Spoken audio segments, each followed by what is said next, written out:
People chatting. Okay. Hello, everybody. It is 10:15 p.m. in New York City. It is 18 degrees. Oh, a chilly breeze outside, and I'm dead. Welcome. What a reverent way to open. You know, I'm a dead my guy. name is Cleveland Brown, and I am proud to be. This Cleveland fella is a really nice black, like my coffee. Jesus. Mm-hmm. Oh, Ohio. Mm-hmm. Real quick, I do want to say I do love I did not know this, that he turned down Gravity Falls but said yes to the Cleveland show. Mm-hmm. That is pretty sick. And you know who That's said yes awesome. to Gravity Falls? Because he knew Gravity Falls was stupid. Yeah. Gravity Falls was trying to be Twin Peaks. The Cleveland show actually was more like Twin Peaks in its not trying to be, you know. I think Lynch probably because he was so weird with his stuff, he probably didn't. He probably gave stuff that was Lynchian or trying too hard to be it, what Quentin Tarantino would call the nice try award, where he's like, it's a ripoff.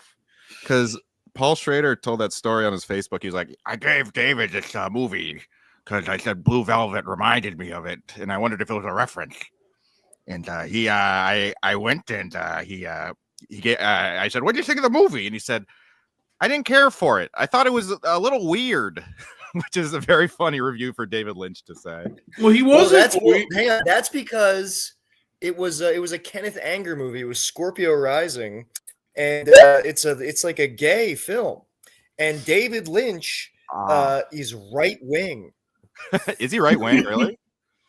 I guess he's like. Well, no, I mean, I get the impression that David Lynch is like. I mean, he was a 9/11 truther, and he was friends with Alex Jones. Oh. And you know, he clearly likes because he describes Philadelphia as like a hellhole. You know, like he's without being explicit. I think he loved like the white picket fence America, and he was a little scared. Like he was so scared of like urban America. Yeah, I think that's why it's funny. Why I think when people try to claim him on the right or the left, I think it's kind of silly because it's clear like nobody really knows what he thought. A lot of times, like when they talk about like the Denise stuff, it's like, oh, he was trans rights in Twin Peaks. I'm like, Mark Frost wrote that. 100% Mark Frost wrote that. Funny. Yeah, it's also played for laughs in the show. Like when Denise shows up, Sheriff Truman and the engine one. It's like the joke is. I mean, it is like progressive for the time that Cooper is just like cool with it immediately. He's like, all right, you're Denise. But then Truman and the Indian fella are just like, what the fuck is going on? And the joke is like when Duchovny leaves, when Denise leaves, the Indian guy goes, that's a good color for him. Well, but then in the new series, he's got that line where he goes, it's the fix your hearts or die line. Which like a lot of trans people are sort of like, what? Well, have you seen it? Do you know Cooper was named after Cooper, the gay White House intern? So that's true. I've seen Twin Peaks, all of Twin Peaks, and I that scene. It's a good scene. I'm just getting sick of seeing that screenshot. I don't think he wrote that. People forget that Twin Peaks was a collaboration. That all the like dream supernatural woo-woo shit was David Lynch. And then anything that grounded the show and made it where it could actually exist as a show was Mark Frost. Yeah, and it was a true Jay-Z and Linkin Park situation. Yeah, man. I was gonna say it was a real Sorkin Fincher kind of thing where they balanced each other out, but it's a lot funnier and straighter to the point to say it was like Jay-Z and Linkin Park. Yeah, Lynch and Frost are the hybrid theory of the collision course of TV. It was when surrealism and soap opera met for a collision course. Yeah, we all became numb. I can't feel you there. Yeah. I'm surprised how many people don't know who he is.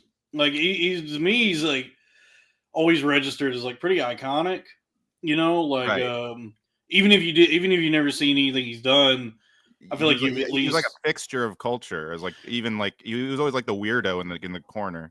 Yeah, but like ever since he died, I've been seeing like a lot of people. Oh, we lost Nick. He died. Goodbye, Nick. The good Nick is in the lodge, right? High tech Nick strikes again, you guys. Yeah. Nick done wound up himself in the Black Lodge. Black lodges walk like this, but white lodges walk like this. Oh, hello there. Would you like to ski? Right. Let me see if this is better. Yeah, this is much better. Yeah, but it turns out I think a lot of people just are not aware of like him or his work. Admittedly, I haven't even been able to watch all of his movies because there's some of them you can't even watch. I kind of did this to catch up on the few I hadn't seen, and only one of them that I hadn't seen was available to watch. Let's back up for a second. Welcome to What About Rob? Step into the Black Lodge of ideas today. Mm-hmm. The Cinerama Dome. The Cinerama Coliseum. Yes, step into the room above the convenience store. Oh wait, the Cinerama Thunderdome. Yes. There we go. Yes. I'm here with fellow alleged cinephile Nick Oldershaw and alleged cinephile Dalton Pruitt. I like movies. I also like movies. I like scenes. Yeah. Scenes are one of the best parts about this movies. is insane, man. I had a Zoom call yesterday that was perfect. I don't know what's going on. It's all good, man. Don't think about it. If you have to pop off, we can have you on another time. But I did want to. I do hope it works because I did want to have you on because you are a great Lynch appreciator and explainer. But first of all, let's get some. Everybody, yes, I've seen it. I have seen every David Lynch movie. I've seen every David Lynch movie. He loves me. $5. $5 from MC Downtrend, Mariska Hargitay, Mariska Maherton Luther Hargaday Jr. Everybody. Mm-hmm. To you and yours. You know what's funny? My girlfriend has been watching Law and Order SVU, and she's the lady. Like I'm watching the show, I'm like, who is this lady in the show? And she goes, Mariska Hargitay, and I go, God damn it! And you went Mariska Hargitay to you. I didn't know you knew the Guru Pitka. It should have been a franchise. That's all we're trying to say. I feel like we breathe she new looks life good on that show, but then she looks. We're in like season 8 now, and she's looking rough. Oh, really? Yeah. She looked good in the Love She'd be Guru. having some big old titties though. It's nice. Oh yeah. Nick, you should confront Robbie about the picture he used for the thumbnail. I forgot why I used that, but I did have an intention that was funny and an own, but because I know why. Because in that picture, I'm in front of a red curtain, and it looks like the Black Lodge. Yes. But you cut out the red curtain. I just looked at. I was like, why did I use this picture? But yes, you were in front of a red curtain, and I was like, oh, it looks like the Black Lodge. And I still have not been able to watch The Elephant Man, or The Straight Story, or Lost Highway. Okay, so I started Straight Story. The Straight Story is one of his best movies ever. I see clips of it on TikTok. It's one of those movies that, for some reason, even before he died, it was just showing up in 60-second increments. Show me the 1099 says, show me the 1099. And thank you. Of the TikToks I've seen of The Straight Story, it looks like I would really enjoy it. Yeah, well, because you tell one to your parents every time you say your roommate is... it would make a great double feature with Paris, Texas. It's a very similar vibe, but obviously like more Lynchian. Like David Byrne some is of the the Lynch shit. David Lynch of music. Dude, I thought that too. I mean, they kind of have similar haircuts. They popped off at the same time. They're both like old guard hipsters.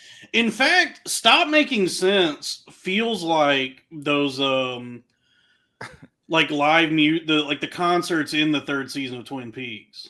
Yeah, that's probably what David. Well, Lynch have you seen David Lynch directed there's a Duran Duran concert film from the 2010s that was directed by David Lynch that is like fantastic. Really? I haven't seen it. He's so good at shooting concerts.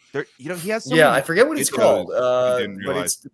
But it's Duran Duran David Lynch concert. You'll find it. It had a name. It was like it was on Netflix at one point. Yeah, because there's a sequence in Stop Making Sense. I like Durant, Kevin. David. No, but well, there's a seat. Hold on. Wait. Let me introduce the show. Right, We're talking about David Lynch, who just died, and he's one of our favorite filmmakers. And today we're gonna go over his movies because we all love David Lynch, and rest in peace. And yeah, he was a weird guy. I'm sure if you don't know who he is, you have to know. He was the fucking bartender in the Cleveland show. Yes. He was in Louis as the guy who was like, "Come on, be funny."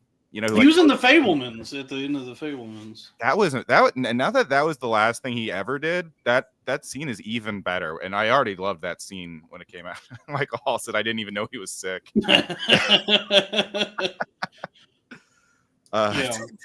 David Lynch. No, that's David Lucas.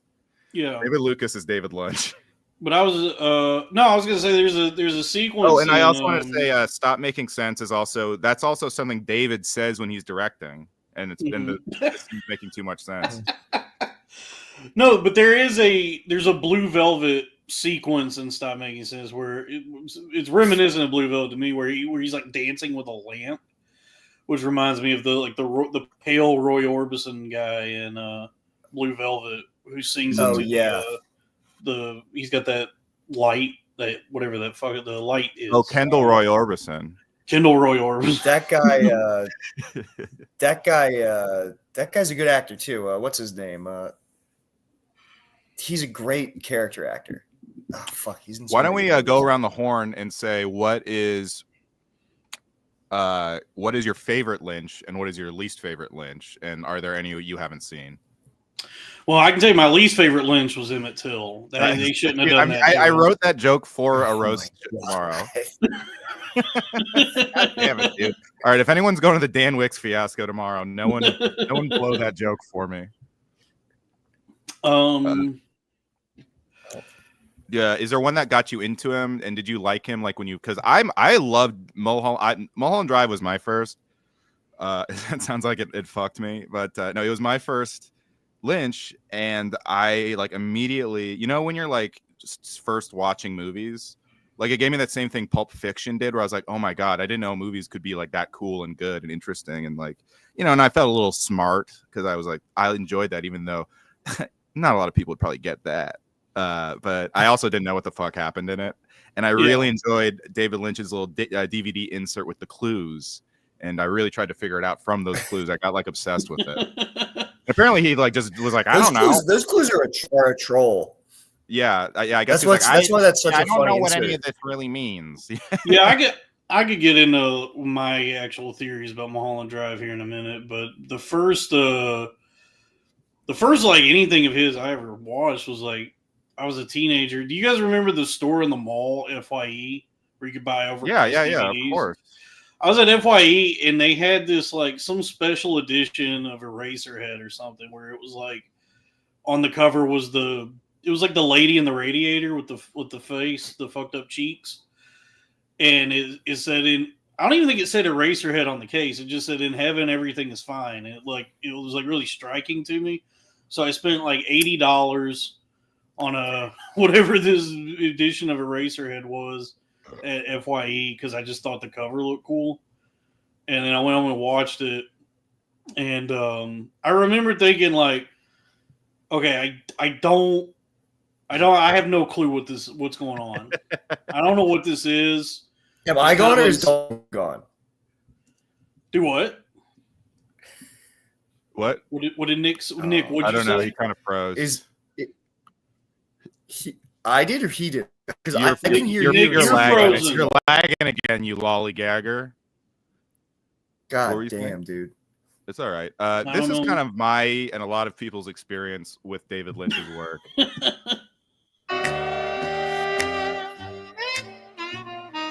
That's damn fine coffee you got here in Twin Peaks. And damn good cherry pie. This is funny. Brilliant. I have absolutely no idea what's going on. Yeah. So that was actually what it felt like when I first watched Eraserhead, where I was like, I could tell this is like good in some way, but I don't understand how or why. Right. But I feel like that's kind of how I felt, because the craftsmanship and the vibe is all there.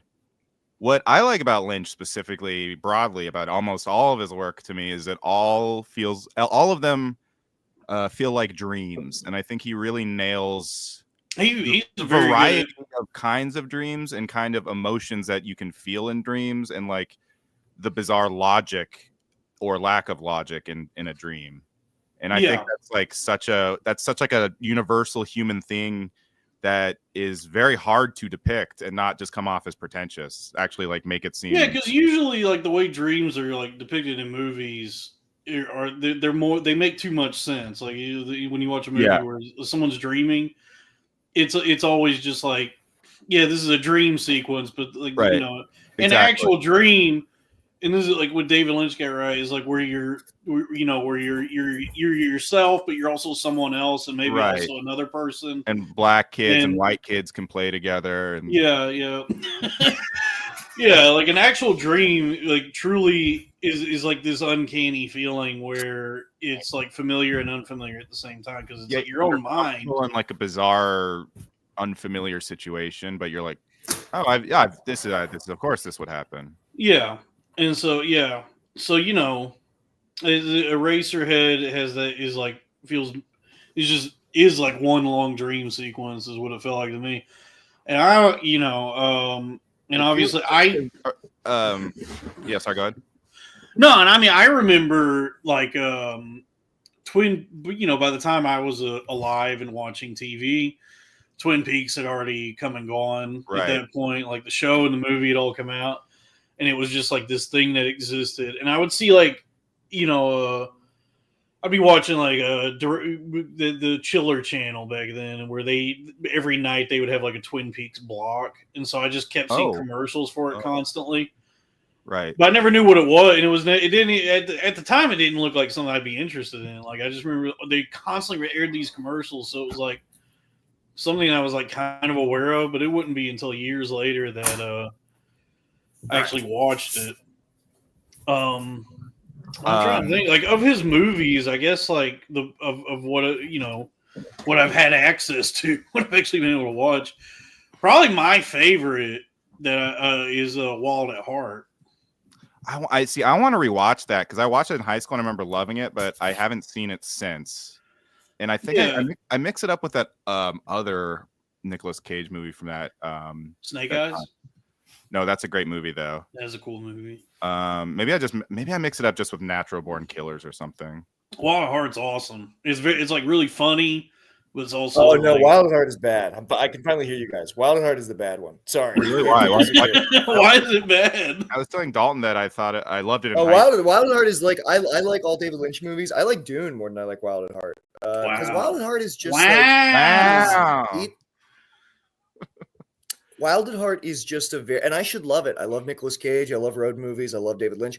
It's just superficial. It doesn't have, I don't emotionally connect to that movie the way that I connect with Mulholland Drive or The Elephant Man or The Straight Story. It feels like Lynch going through the motions. That's because you're not a free spirit, it feels like an imitation. It's kind of like a genre. It's honestly, it reminds me of like a Tarantino kind of thing. It like reminds me of, but even though it came out before Tarantino movies, it feels like it was like inspired. It was like I might be misremembering, but I feel like it was like in that vein of like no, it does, because there's like when Nicolas Cage kills that guy, he like smashes that black guy's head, and then it plays like heavy metal. It like there's like that insanely it's really jarring. Yeah, and doesn't he also racist? A lot of racism in David Lynch movies.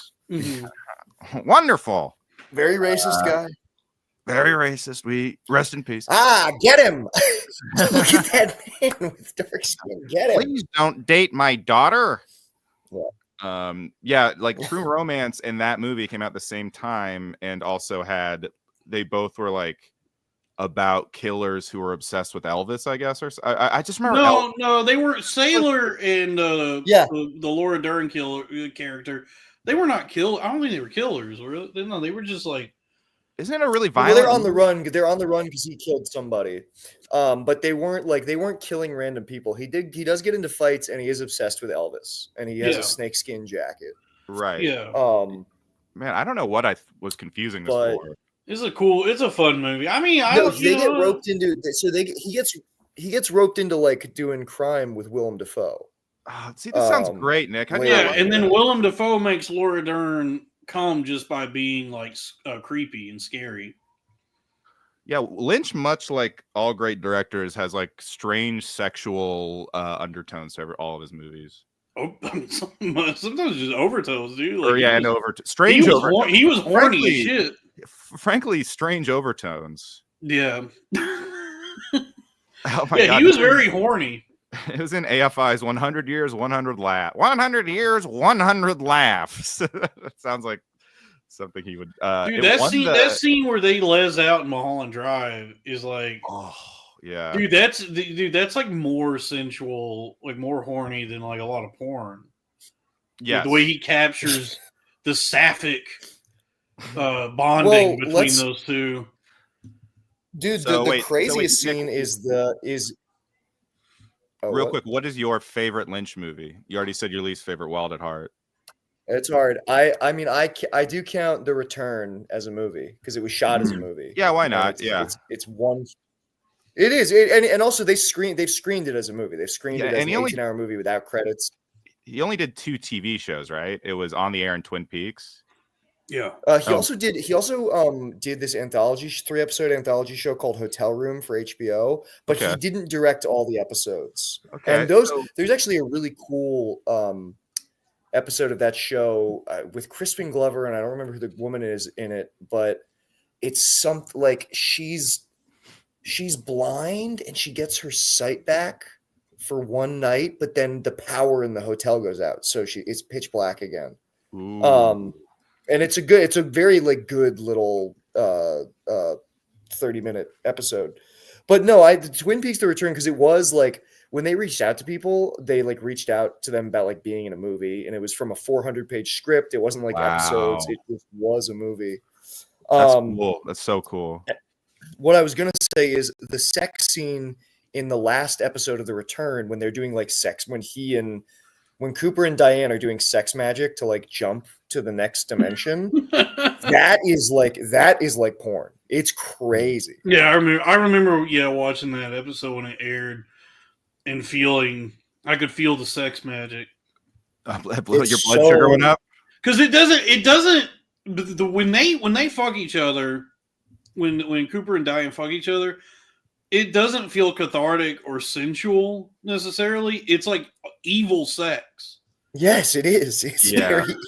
Yeah, he's the master of evil. The only like really like truly like hot sex that I've ever seen in a David Lynch thing is when Bob fucks Laura Palmer. That's like really I love that. Yeah, cut it out. That's all wrong. What are you talking about? Well, we do a little comedy on this show. This is as Ari Shaffir would say, these are jokes, people. I hope you know I'm joking. Oh, I'm just joking, Joe. This is a comedy show. Where do you think you walked into? I'm trying to think if there is like nice sex in a David Lynch movie. You know what? I will say the sex scene in Lost Highway is nice. Oh yeah. And Nicolas Cage and Laura Dern be having good sex when they're smoking the cigarettes afterwards. Yeah. True. Yeah, that's a good.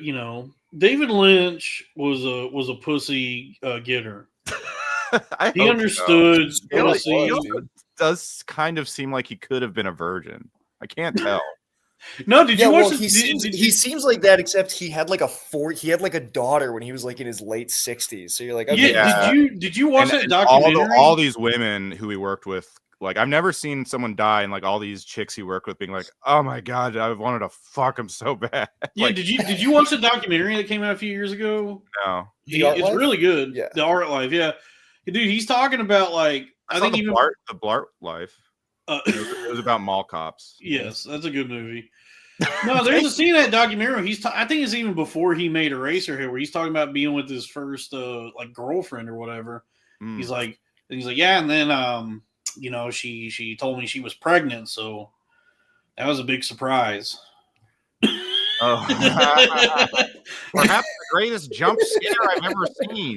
Yeah, the way he talked about it, he's like, Yeah, so that was very surprising when I found that out. Surprising. Yeah, he has so many. He has a lot of kids. Yeah, isn't Eraserhead about? Well, that's like Eraserhead is about. Eraserhead is about not being ready to be a dad. Mhm. Right. That's what the movie's about. It's about like not wanting to own up to your responsibility. He's like, I think a lot of people, because like obviously you have the baby and he's terrified of the baby, but then like there's that worm that he's like keeps. Jim Norton? Is it the worm? It's not. Is it? There's a metaphor in Eraserhead that like is like masturbation, and it's like he doesn't want to be a dad. He just wants to keep like jerking his dick off. And I'm like, Hell you know yeah. what? Who among us, dude? Who among us don't? I bet he was having a blast with the internet. Oh yeah, yeah. He was like weird. You would think that he'd be super old fashioned, but he even said, like with Inland Empire, and we're jumping around a bit, but this is good for just general overview, I think. Oh yeah, I still haven't seen Inland Empire. Yeah, well, I was thinking, what about Inland Empire? I used to hate it, but it's good. I watched it for the first time today, and I couldn't help but think, what about Inland Empire and its Black Panther? Okay, that's good. It's good. I've seen Rabbits. I've watched the sitcom that's within Inland Empire. Like you could watch the actual. Oh, really? Yeah. The Rabbits? Yeah, Oh, Inland Empire is cobbled together from like existing project. Like, well, some of it obviously like he shot stuff for Inland Empire, but a lot of stuff in Inland Empire is sort of like was repurposed from like his website. Oh, weird. That's so 2006. Yeah, nobody gave him like this thing. He's dead now, and everybody's doing all their tributes. And Oh, buried. he was a genius or whatever. Nobody was like letting him do anything. Like Inland Empire he scraped together. He rooted around the couch cushions and got what change he could to make one last movie, and then the well was dry up until a penny behind the couch. Yeah, and then it was just like nostalgia allowed him to make Twin Peaks season 3. Like people came back. Yeah, but that is why Twin Peaks. I think the brilliance of Twin Peaks season 3 is like a lot goes into it. The funniest thing about it was like before it came out, I don't know if it was Variety or some magazine. They did a promotional photo shoot with the cast and him, and they're like, Twin Peaks is coming back, and it was all the characters like in their old outfits in a diner, looking like it was going to be like a nostalgic revival of the show. Yeah, like but then the show is about how like these characters have been irreversibly ravaged by time, and you can never go home again. You know what's cool about that? See, so like when the first Twin Peaks comes out in like '89 or whatever, it turns TV upside down and changes the trajectory of like what TV is, where it's this satire of soap operas and detective procedurals or whatever, but it sets the stage for what would become serialized TV and then eventually prestige television, right? So it's like Twin Peaks, ... The Sopranos, ... Succession, whatever. And then the third season of Twin Peaks comes out in this time when we've been hit over the head so many times with all these like prestige serialized shows, and then also we were all in the nostalgia trap, like reboots upon reboots and all this everything shit. that was like thick reboot. Like so, it felt like when he did that season and the way he did it, which was brilliant, is he then like flips TV back upside down again and says like this marks the end of prestige TV, serialized TV, and all this nostalgia bullshit. Right. You can't just bring back the things you used to love. They're done. It's also in the same way the original Twin Peaks was a meta commentary on TV at the time. The Return is a total meta commentary on TV at our time. Time, where it's like, here's what happened. And there's also this thing in The Return. There are so many, like The Return doesn't even hide that, because there are so many scenes where people are watching things on a screen. Like there are so many scenes in The Return where you're just like watching people watch a box or a screen. Sometimes the screens are hilarious, like that giant in the arm wrestling episode, they're watching it on this like preposterously large screen. It makes no sense. Yeah. Like his movies, that's also I really liked him. His sense of humor is so funny and very absurd and had such bizarre internal logic. Yeah, and he had this sort of like Norm Macdonald sensibility where the funniest thing you can do is just completely waste everyone's time. Yeah. Because I remember I was obsessed. Oh, you at the love time. doing that too. That's a Dalton. It's awesome. That's a Dalton move as well. And I was obsessed with Twin Peaks at the time, so I was watching it week to week as it aired. And I remember the episode where I'm watching a guy sweep the floor, and it's going on. It's so funny because you think you're like, okay, the credits are going to come up, and there's like 15 minutes left in the episode, and then it cuts to that character who's supposed to be dead, like that. It's one of like those Canadian brothers who you see die in the first season or second season. Yeah, and he's just tending the bar at the Double R. Yeah. I remember watching the guy sweep, and it kind of I was like almost in a trance where I didn't even realize like what I was watching. And after however many minutes, I go, "What the fuck what is going on?" Yeah, dude, that was so many episodes of that show, and it really does like it's like fucking with you, but it also does like genuinely. It is like transcendental cinema where like you come to, you're like, wait a minute, what's happening? But you're not even questioning it when it's happening, you know? Well, I didn't like it at first, or at least I was like, I just thought it was kind of boring, and I was like waiting the whole time for Coop. And of course, I know that's like the kind of the joke of the show. Oh but yeah. I was like, when the fuck is when is my friend Cooper coming back? Yeah, and you get about 15 minutes with him, and then that's about it. But I was waiting. But this is where I'm fucked up. I like Dougie Jones. I actually Dougie now Jones. When I rewatch it, I get sad when Dougie Jones leaves. No way. Because Dougie Jones is he's like in some way he's like Cooper in its purest form.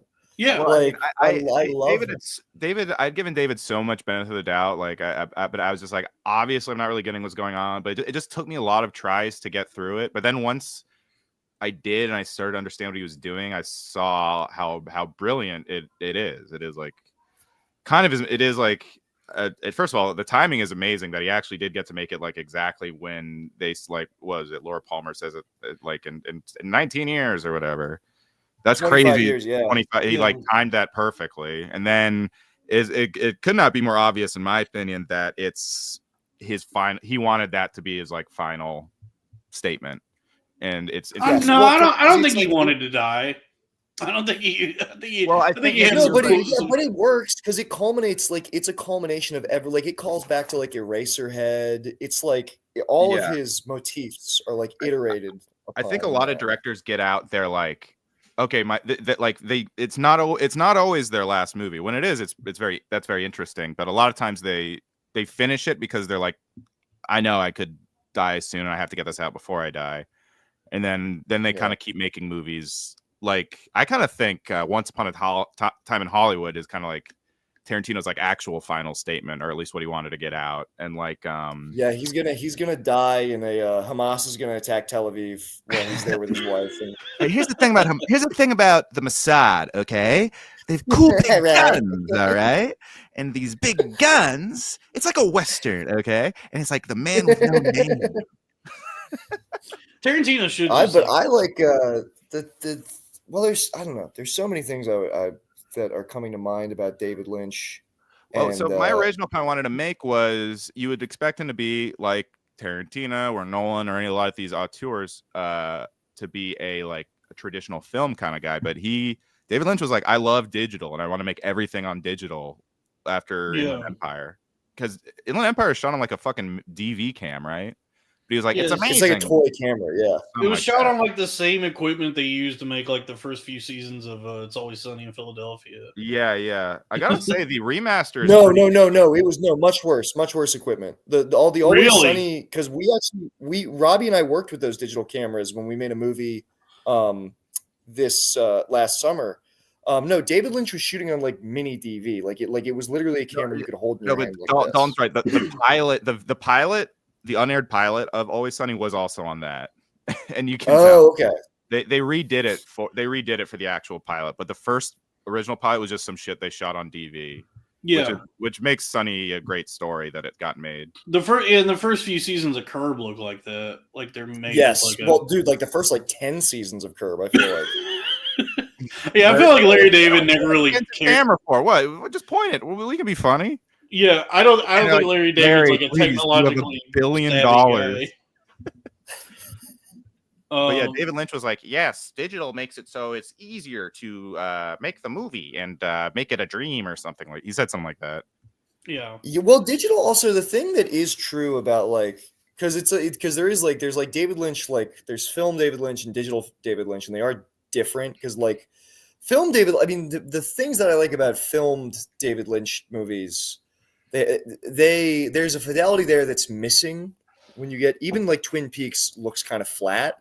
But he was what I like about digital because it's unnerving, and he's right. When you see Laura Dern on low quality, when you see A-list actors on weird shitty digital, it makes you feel weird. It is very unnerving to see. Yeah, and even we're called gas digital. Okay, we're not weird shitty digital. Even the sort of because the first iteration of Twin Peaks, you have that distance between you and what's happening on the screen because it's all made on whatever they had available at that time, right? So it has this sort of I don't know, whatever comes with film or video, or I guess the show is probably shot on video, right? No. The first season is so there are some segments that are on video you wouldn't be able to tell on your old TV. But it was shot on 35mm film. Was it okay? But there's 35, but film. There's especially at that time, it creates more of a I don't know how to describe it. It just feels like you have a little more distance between you and what's happening on the screen. And then when the third season comes out and it's all high definition digital, where you see the pores in everyone's noses. It is very it's unsettling. It's unseemly. It's the thing I was saying about the Happy Gilmore 2 trailer. Where Right. it's to see these characters now, they're old as shit in high definition digital. It's very unsettling to see what time hath wrought and up close and high definition now.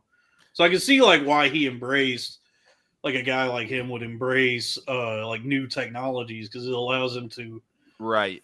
Because film kind of does skirt over softens everything. It makes it's sense. actually, and you see that exemplified in Mulholland Drive because the first hour of Mulholland Drive was a pilot for a TV show, so it's shot like a TV show, and then when it switches to the movie, it becomes way more unsettling. Oh right. Oh, you're talking about Mulholland Drive? Yeah. Right. Yeah. Yeah, well, yeah, that's the beginning of Mulholland Drive is setting up all of these threads that are like Robert Forster has an on-screen credit. He's in the movie for 10 seconds. And I was then thinking of, once I'm sorry, I was thinking of Mick Collum Guy. Mick Collum Ty. Jeez. All right, Robbie. Maybe you need Seroquel. You need some kind of something to calm your mind. To sleep. Dude, when I opened the Patreon today and saw that thing you posted, I genuinely felt like I was having a stroke. Okay, what did I say again? You posted this. What does it say? You posted. It was a black and white picture of the Guru Pika, Martin Luther King Jr., and Bill Maher. And it says, "Happy Mariska Katu King Jr. Harga Day, everyone." Yeah, I saw that too. Dude.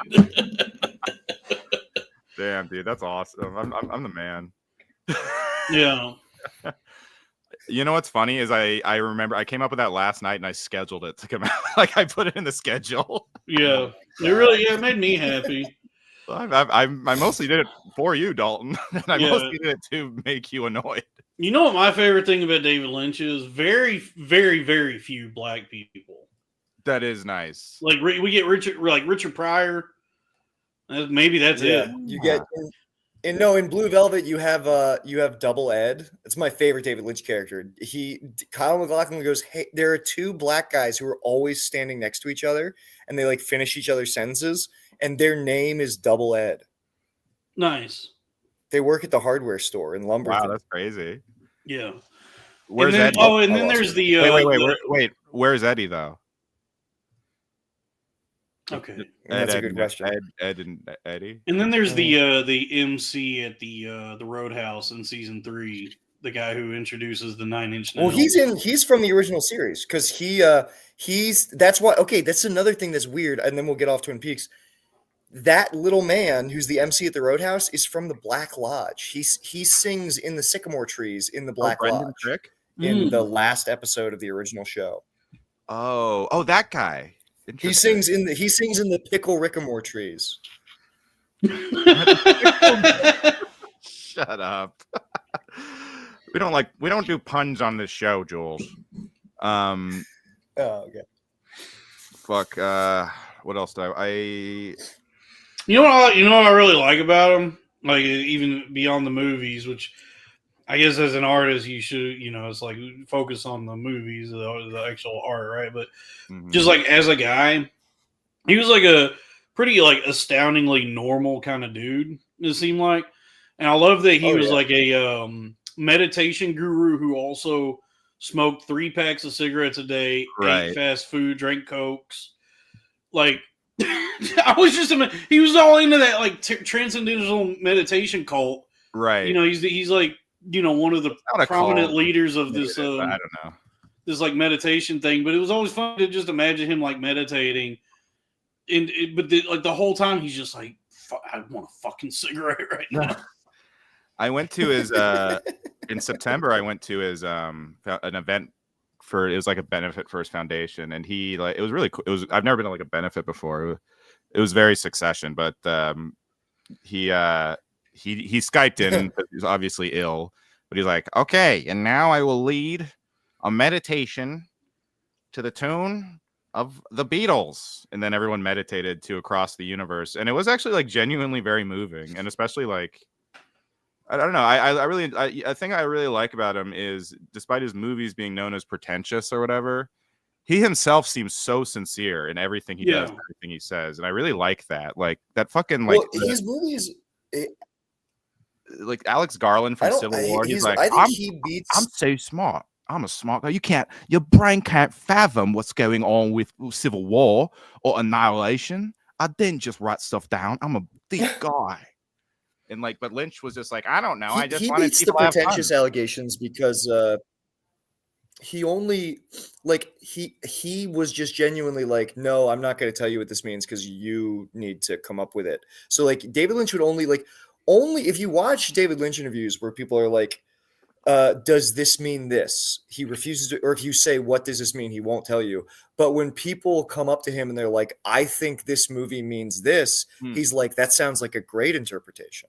I like that a lot. So like, he's just like he was just very like, he was very purely like, no, this is just speaking. I'm not going to talk about this because it speaks for itself. That's what's been like interesting ever since he died. It's been driving me nuts on Twitter to see people like try to hammer down what the actual anything means, like what he did. And it's just like that it's all stuff that they believe. This movie, what it means is my political philosophy. Actually. Yeah, that whole shit, that whole thing people were saying where he's like he believed that like the nuclear family was an instrument for evil or whatever. I'm like, first off, I don't know what that means. I don't know what you mean by nuclear family. Secondly, I don't understand how you could watch anything he ever did and glean like what his actual beliefs are about anything.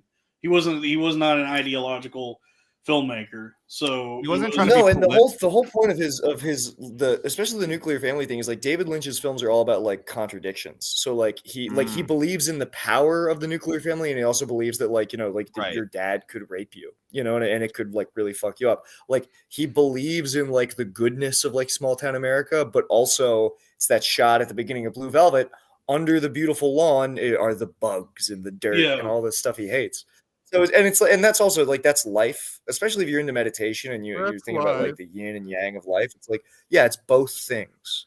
It's so Yeah. stupid to be like, I just saw Robbie ban that fucking insane guy. It's like, why are you even? I thought I already He's banned. nuts, dude. Yeah, he's like, what did he do? What does he do? He shows up in all the streams and he just starts like popping off and saying like just like mean shit for no reason.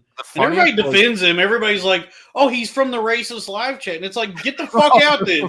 We're not trying to bring in all the things from Gas Digital that drove us crazy. Yes, exactly, and their mission is to drive us crazy again. Yeah, like how about no, you crazy Dutch bastard. The funniest was it was like we were on stream when that Israel-Palestine thing happened. I was like, oh my god, and then he was like, no, it didn't.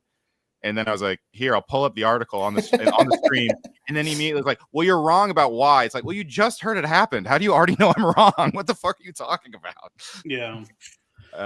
Anyway, so this might help us kind of organize through the weird world of Mr. Lynch. I think his best work was the Cleveland show. How do I make this full screen? Oh, here we go. Oh, wait, hold on. I'm gonna download. Shoot. Sorry, talk amongst ourselves real quick. Oh, so the contradiction thing, yeah, because it's like I do think that there is an element of like him being like after the atomic bomb, maybe that was like an American original sin or something like that. But he also loves that era of America, obviously. Like, well, the 50s shit and like his shit is so like captivated. He's so captivated by nostalgia and like he wants to obviously live in an era that doesn't really exist anymore. Yeah, well, the atomic bomb. First off, that's the coolest hour of anything I've ever seen. Was the episode 8 of the Twin Peaks of Return. But the atomic bomb thing is like something that's explicitly stated in Oppenheimer, right? Where when they're theorizing that it could set off this chain reaction that blows up the Earth, right? Mm-hmm. But then there's that line later on in the movie where he's like, I'm afraid, even though it doesn't do that, he's like. He still says something about like I think we have like set off a chain reaction or whatever, like alluding to the fact that like the creation and detonation of the bomb has now like set off like a course of events that will ultimately cause like has changed the trajectory of the people and will lead to more destruction or whatever, right? And then like the figurative expression of that in throughout Twin Peaks is that like the detonation of the bomb literally opens a schism between dimensions, right? That allows some sort of cosmic evil now onto our Hello, it's me, Bill Cosmos. Oh, look at that! I'm going to rape your daughter, Bob. Or fucking Frank. It's me, Bob Cosby. It's me, Bob Cosmos. I'm a demonic entity from the surface. I wear a jean jacket and I'm gonna possess you and rape your daughter with your body. I follow a schizophrenic Orthodox Christian guy on Twitter who actually believes that is what happened. His name is Dalton Pruitt. He writes like 5-paragraph long posts about how like the splitting of the atom in the Trinity nuclear test actually that's like what like let like UFOs and demons into the world. And I love it. Wow. I think it's probably right. Hey, look, until somebody can prove that that's not what happened, it's a valid theory. It's a valid hypothesis. It is a valid hypothesis. Yeah. There's no bad ideas in a brainstorm. You know what I mean? That's true. Okay, here. That's true. So this might help us just go through, we can use this as a loose jumping off point for our favorite Lynch stuff. So hang on, I have to keep corralling this dog because this stuff I'll be right back. I remember I had to corral my ex-wife for a while through like a wire. Hang on. Daisy, come here. So I've ranked. Ah, shit, fuck. Dalton, what are you getting? I want to explain it, but I'll wait for. What Nick am I getting into tonight? Yeah, what are you getting into tonight? Nothing, dude. I worked all day, and I'm just like trying to get rich on memes. The whole meme market Trump is completely fucked up the memes, huh? Dude, the Trump family fucked up the whole meme market for the foreseeable future. Like, Oh no. even like the exchanges and Phantom Wallet and all that, like everything's like on the fritz. Like shit's not even working right. So yeah, I'm not even trying to buy anything right now. Like I'm just sitting on what I have, and like I have some that are starting to like bounce back. Like the Shit and Piss 500 is still doing well. Nice. And then like some of my AI, because it is like, I mean, he did actually. That thing, what I was telling you about meme coins, Trump actually did bring that into existence, where he like established a use case for meme coins that like did not exist before, where like they now are like a valid investment. Yeah, where they can represent similar to like what a stock does, but for just like anything, I suppose. I mean, it was a scam; it was like a complete pump and dump, but. Now the use case has been established, so I can see a bright future for meme coins moving forward. Thanks to Donald J. Trump.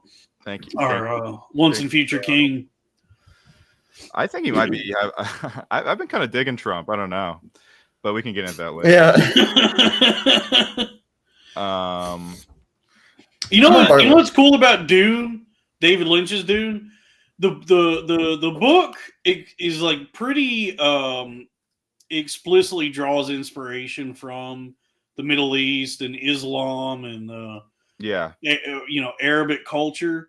David Lynch's Dune, all the Arabic inspired character, the Freemen are just like white guys in his even in that movie he was like. No brown people. I don't get this Middle East stuff. The space Arabics are gonna be from Minnesota. Nick, can I ask you something? Yes. I was wondering, like, why do they call it Israel, not pay Palestine? Comedy. I don't know. Let me think about it. You can get back to me on that. All right, so this is the tier list here. Oh my god, is one of the tiers fucking Jace Avery? Yeah. So it's ranked by my friends, best to least. Oh my god. Well, I'll tell you right away. Go ahead and put the Cleveland show right up there in the PETA tier. Yeah. You know what? I was gonna go chronologically, but we got to put that up there first. And his 2 Family Guy appearances. I'm also gonna put him in the PETA teal. Yeah. Okay, so then I guess we can start with Eraserhead. So this movie, as we said, this was his first one, and it's crazy. It's from the 70s, huh? Like, yeah, it took him 5 years to shoot it. Really? Yes, it took him a really long because he ran out of AFI was funding it, and then he ran out of money. Dude, his baby mama had to give him the money for it. So he had to keep raising money, and he was about like our baby's gonna be fucked up, and I'm scared of it. Can you please help me? Yeah, no, for real. His wife at the time, or fiance, whatever she was, because the American Film Institute had given him like some kind of grant, but it's still like he still didn't have enough to like. Yes, I didn't know he was in that. He had gotten some funding for it from the AFI, but then. Yeah, he had to end up asking his like girlfriend for money to finish making it. So Eraserhead is there like a linear plot to it? Because I watched it's a Lynch-lier plot. There sort of is. The thing with David Lynch movies is like there's just enough plot. There's just enough, my favorite ones. There's just enough plot to just like justify these like evocative like moments. And there's sort of a plot in Eraserhead. There is an extended dream sequence, but like it is sort of about like this guy and this girl like getting together. Like he goes over to her parents' house for dinner.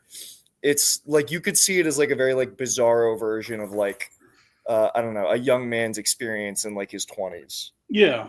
Yeah, I mean, it does have like a story. Yeah, I mean, I just forget what the plot really. All I remember about it were the visuals and like the vibe and the black. Well, basically, it's like it's some indeterminate point in the future where it's like a industrial hellscape wasteland, and the titular or the protagonist. I don't think I don't know what his name.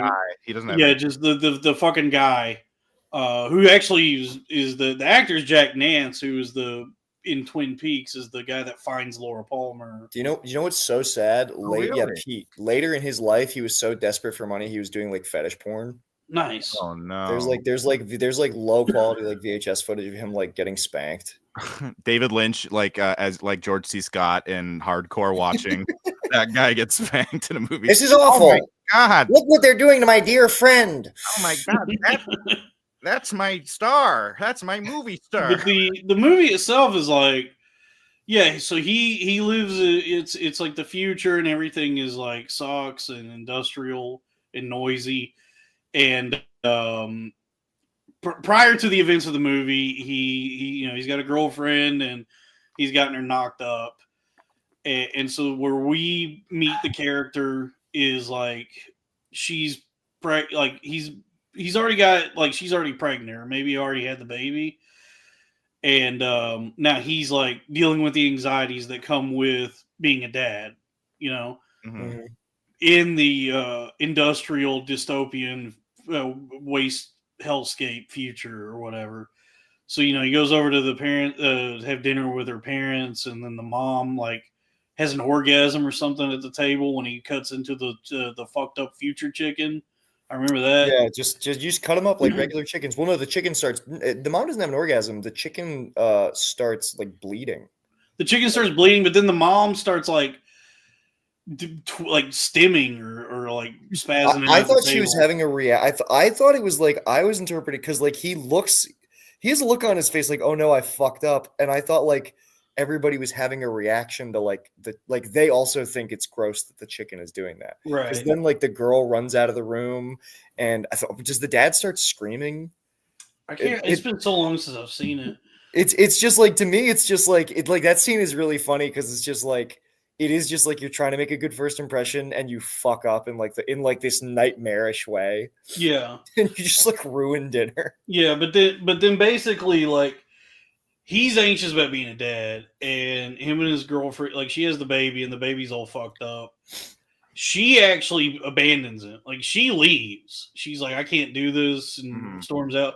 So now he's left alone to try and like figure out what to do, being like, now he has this child to care for. That's he's responsible for. That's like all fucked up and some kind of mutated like abomination, right? Right. And so I guess like the Eraserhead baby, which is a very like still one. I think maybe its most iconic image. Yeah, or image might still be the Eraserhead baby. So yeah, you can like piece together like what the 3-act structure of it is. Yeah, I'm pretty sure David Lynch like doesn't give a shit. He doesn't he never writes with that structure in mind. Like, he doesn't care about narrative at all. Right. Yeah, he cut 20. So apparently he cut 20 minutes from it because like it just was people hated it in the test screenings, and I mean, what must people have thought of this? Because the 70s is so early for like this kind of movie. I feel it's definitely his most like abstract movie. Right. People loved it though. Really? Like it was Stanley Kubrick's favorite movie. Yeah, he apparently used to like screen it while they were filming The Shining to like get it. He's like, this is the movie I want to recreate. The interesting thing about it is like, if you go into it trying to like pay attention and decipher it and like study it, it's going to be lost on you. It is a movie that operates on such dream logic that you kind of have to like let go, and then it starts to like come together for you. Like all the things that seem disjointed, like the guy with the levers and then all the equipment, it's all the sparks, and then the girl in the radiator, all these like dream elements in it only make sense if you just like turn off your brain and just kind of just let the movie happen. Well, Yeah, that's all movies. That's like all his movies because like it's Right. like they make an emotional sense, not logical sense, which is they're my favorite kind of movies. Right. Right. As we've said in the past, plot is for retards. Plot is because you don't remember plot. You remember how you. Well, felt. Dalton remembered all of Ernest or Slam Dunk Ernest. I did. Yeah, I Well- really ingested Slam Dunk Ernest. Well, Slam Dunk Ernest is an airtight screenplay that should be studied by every aspiring filmmaker. You know what? Is Airtight Ernest longer than Eraserhead or Slam Dunk Ernest? Airtight Ernest. He gets Ernest. fucked in all holes. Guys, I have excellent news. Slam Dunk Ernest is 4 minutes longer than Eraserhead. Nice. Airtight Ernest. Airtight Ernest. Well, that's how I describe all of his films. I Fuck don't me in know. the ass, Vern. Know what I mean? Hey, All right. Vern. So where do we put Eraserhead? I'd I put would it like in someone to give me head the also. Tony just so everyone Soprano knows. tier. Tony Soprano. Yeah. I like it. I mean, I love Eraserhead, but Yeah, it's great. I would put it in PETA tier, but also Tony Soprano. Yeah. I mean, but it's so It's different. a great from- film. I only put it in Tony Soprano because of other movies that I think I like It- more. As Well, here's the distinctly, thing. I would put every David Lynch movie in PETA tier except for like a few. Right. That's Well, me I'm trying to personally. judge them against themselves. I like, Mhm. I'm I not would saying- say as distinctly Lynch as Eraserhead is, it's also so different from everything else he ever did. that's my. I think that's I- what's interesting somewhat. about it. I don't know. I think that like Twin Peaks: The Return is like Eraserhead full circle, like especially the back half. A little bit, but just the style of filmmaking is it's only Elephant Man. Elephant Man seems like something I'd see like when you're in a museum, I'm sorry, Eraserhead seems like when you're in a museum they show you like those black and white like films like painters make. Eraserhead feels like a really good version of That was basically David Lynch's whole thing because he was a painter. Like he loved right.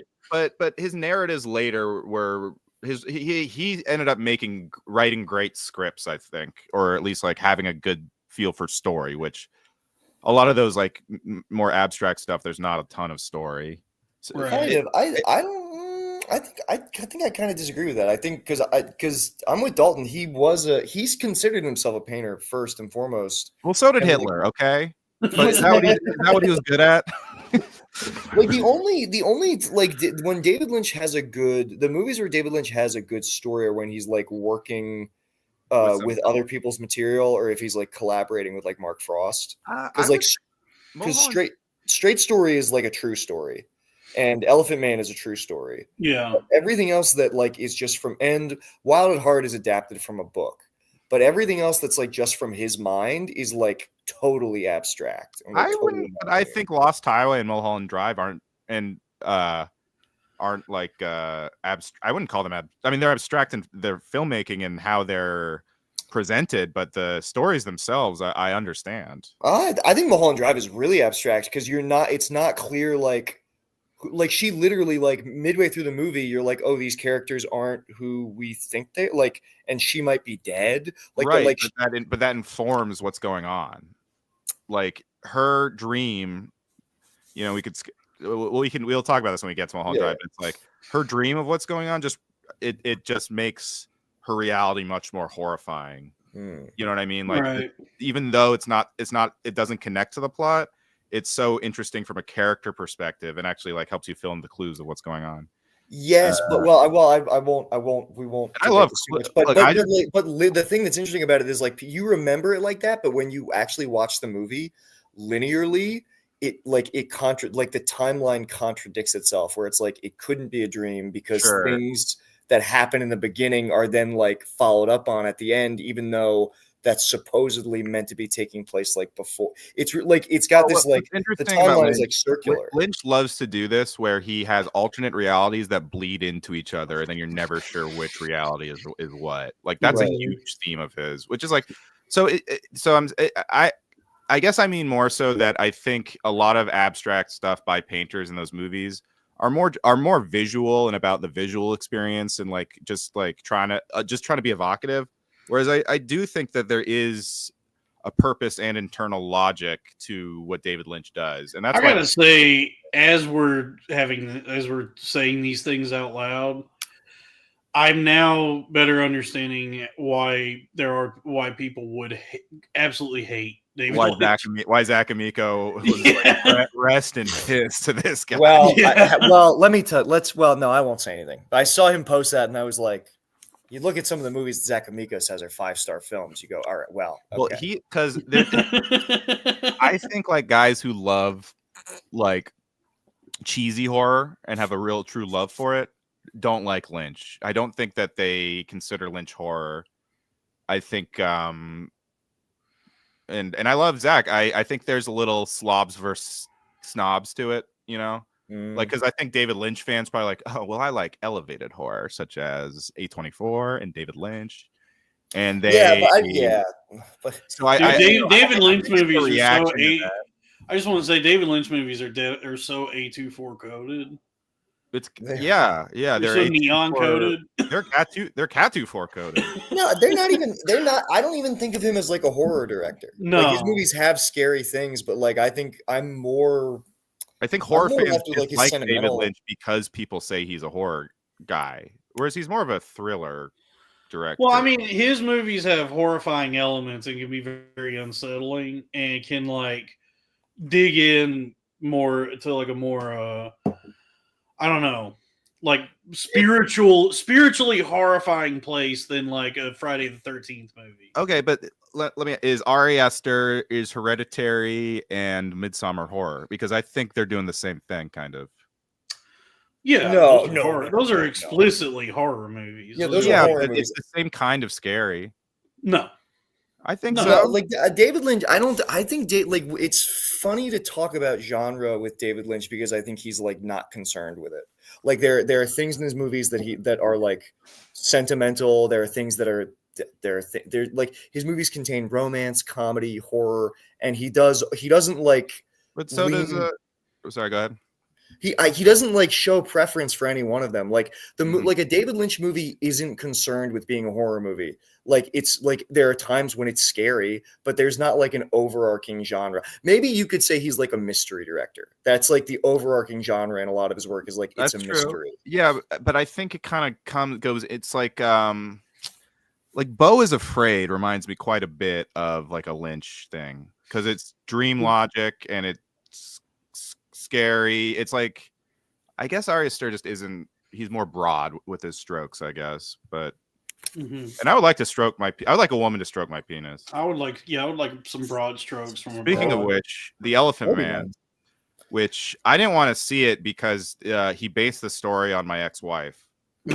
But I still haven't. I don't even know where you can. I haven't seen it. Nick, have you seen it? Yeah, The Elephant Man is crazy because it's so conventional. It's a Hollywood movie. Mel Brooks produced it, and it's like a fairly normal movie. It doesn't even have like the weird performances.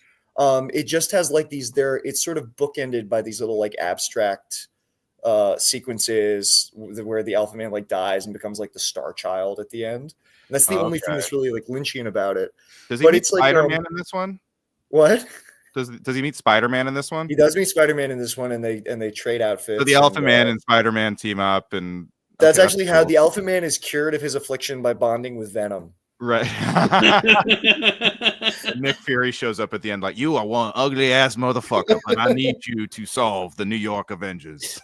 But so the Elephant Man is like very normal. It's got Anthony Hopkins, and it'll like like very prestige film cast, and it got a shitload of Oscar nominations, and that's what made him such a hot. That was why they wanted him to direct Return of the Jedi and this other sci-fi movie, and ultimately he wound up directing Dune. But The Elephant Man will make you cry. It's so heartbreakingly beautiful, and it's like nothing else he's done. It's like why did he take it? Did he just take it because of like how ugly the fucking Elephant Man was? Probably money. It was probably they offered him a boatload of money. I think so. I think part of it was like I think he probably like actually did identify like with John Mayer. I think like this story he probably thought was great. John Merrick, the Elephant Man, John Merrick.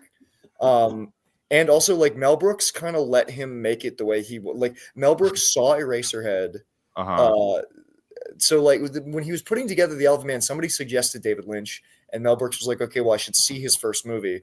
So David Lynch screened it for him, and he was so nervous. He was like, Mel Brooks is going to fucking hate this movie. So he was like pacing outside of the theater. And then the movie ends, and Mel Brooks walks out, and he hugs him, and he goes, "You're a madman. You've got the job." He's like, "I love this shit." That's such an old school Hollywood story. How cool is Mel Brooks though, just taking a chance on David Lynch? He did that with a couple of Davids, because he did it with Cronenberg. He produced The Fly. Mel Brooks did? Yeah. Yeah, that was a Mel Brooks. How crazy is it that Mel Brooks memorialized David Lynch? Like, David Lynch is dead and Mel Brooks is still alive. That's great. Mel Brooks has outlived almost everyone he's ever worked with. God bless him. I mean, maybe just because all this stuff hit when I was a kid, but I do love Mel Brooks. Oh yeah. So I'm gonna say Tony Soprano tier, because it's like, it's great. It's just not necessarily. It's a little bit of gabagool. It's like, it's not. I gotta figure out how I can even watch it, because I don't even know. Yeah, I looked, and the only way is the Internet Archive, and some people post it on Twitter, but the Internet Archive. Hey. All right, so next up we got. So did he do Dune next? Hold on, let me. I think he did Dune. Or did he do next. Twin Peaks? No, Dune. No, Dune was 84. So it's gonna be. Also, do you have Blue Velvet on here? Oh shit, I forgot. Where is Blue Velvet? Where the hell is Blue Velvet? Where the hell is Blue Velvet? I'm just one of those hipsters who hates Blue Velvet, I guess. Hey, come on, get off there. Sorry, I'm yelling at the dogs. I like Dune. He hated it. I fuck with Dune. I like I said, I put Dune above Wild at Heart. So I watched it for the first time yesterday. And I gotta say, I've seen the Denis Villeneuve one. Like I've now seen it twice, the original one. And I watched a bunch of recaps before I saw Dune 2. I had to like rewatch the recaps, and then I saw Dune 2, and now I've seen Lynch's Dune.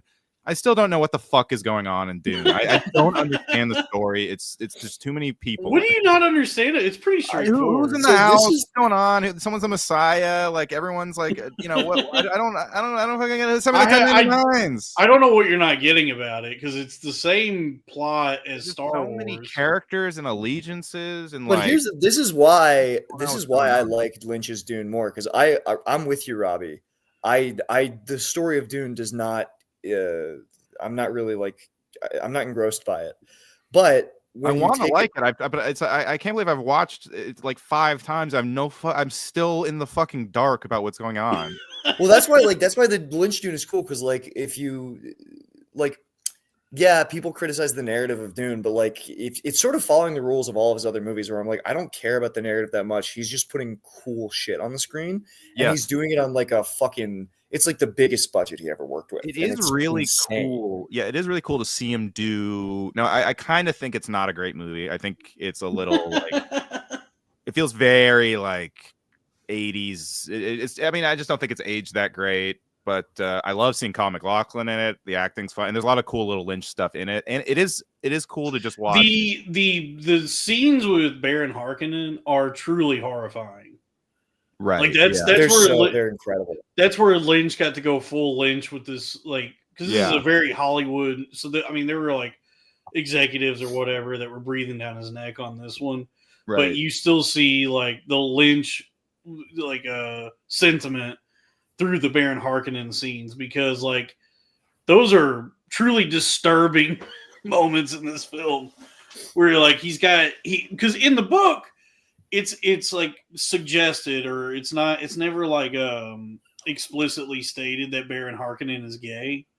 It's just you get these like mentions of he's got his little slave boys or whatever, and you kind of, and his successor is his nephews. He doesn't have any children of his own, so you get the idea that he's kind of gay, right? David Lynch's Dune is like, not only is he gay, he has space AIDS. Yes, dude. See, this is what I mean when I'm like David Lynch he's like a conservative. I'm telling you, dude. Yeah, he's scared of gay, space AIDS, and he permits one black person in the movie, and they have to die. Yeah, he has space AIDS, and he bathes in the blood of young boys. Like that scene where he flies across the room, and that guy's got like a key in his chest or something. Yes. Like he unlocks his chest, and blood starts going, and he's like bathing, like jacking off while he's bathing in his blood is one of the more disturbing moments in any movie I've ever seen. It's just like the rest of the movie is kind of like is very disjointed because he obviously like the way he wanted to make that movie clashed with the studio. Well, Right. that's what's funny is like it is like Yeah, it well, has what- all his hallmarks. They use like 1950s style microphones. And Kyle even, like, MacLachlan. First of all, how do you find him? And B, I mean, I can't believe that, like it seems like a relatively big budget movie, but there's not that many like big stars in it. I think it feels There's- like. well, Patrick Stewart and Sting. That's true. Brad Dourif Yeah, Brad Dourif. It's a lot of, as Dalton would say, it's a lot of guys. is a lot of guys, yeah, for sure. It's and people who would go on to be big stars, for sure. Yeah. So that's There was somebody else there, but I can't remember who. there's Mighty Sean Young. I'm sorry, I read that wrong. Mary Sean Young. Sean Young, yeah, from Blade Runner. Yeah. Yeah, Mighty Joe Young. Yeah, I was trying to make Mighty it Joe Mighty. Young. I thought Gen Z loves Mighty Joe Young references.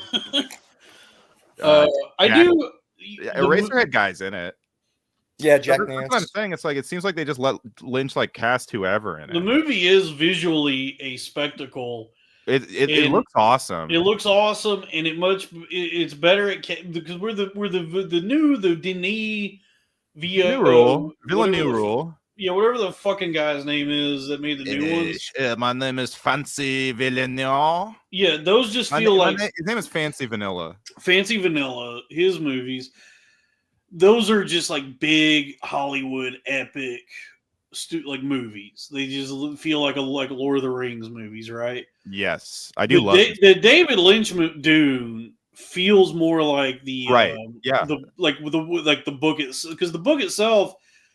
Because like Frank Herbert was just doing a ton of drugs, and the whole book is about people who are constantly on drugs. Mm-hmm. And the David Lynch Dune much better like captures the constant like drugginess of the book. Mm-hmm. Just how everybody is high all the time. Interesting. Yeah. I didn't catch that really, but that yeah, because you don't know what Dune's about. You watch. I still know fucking. I'm really I know everyone. I'm finally grasped the Muad'Dib and his deal. I finally grasped. So that. basically everyone in Dune, no matter what, is on some kind of drug. It's seems like, right? But the people on the planet Arrakis are all because just the planet itself is just a ball of drugs. Mm-hmm. They're high all the time on the spice. Okay. Because they live on a planet where that's in the air. Damn, dude. And- do they have a tough time like peeing? Well, they have to conserve water, so I guess they. Oh, right. They pee into like the. I'm just thinking about when you get like gacked out on like any powdered drugs. It's like you have to like. Oh You yeah. have to They concentrate pee. so Well, they hard. pee and shit into the suit, and it turns back into water. Can they eat? Do they have a hard time eating? Yeah. I think resources are scarce. Oh, so they're Yeah, not even like. There's not no. even food. So that's Did you- perfect. Yeah.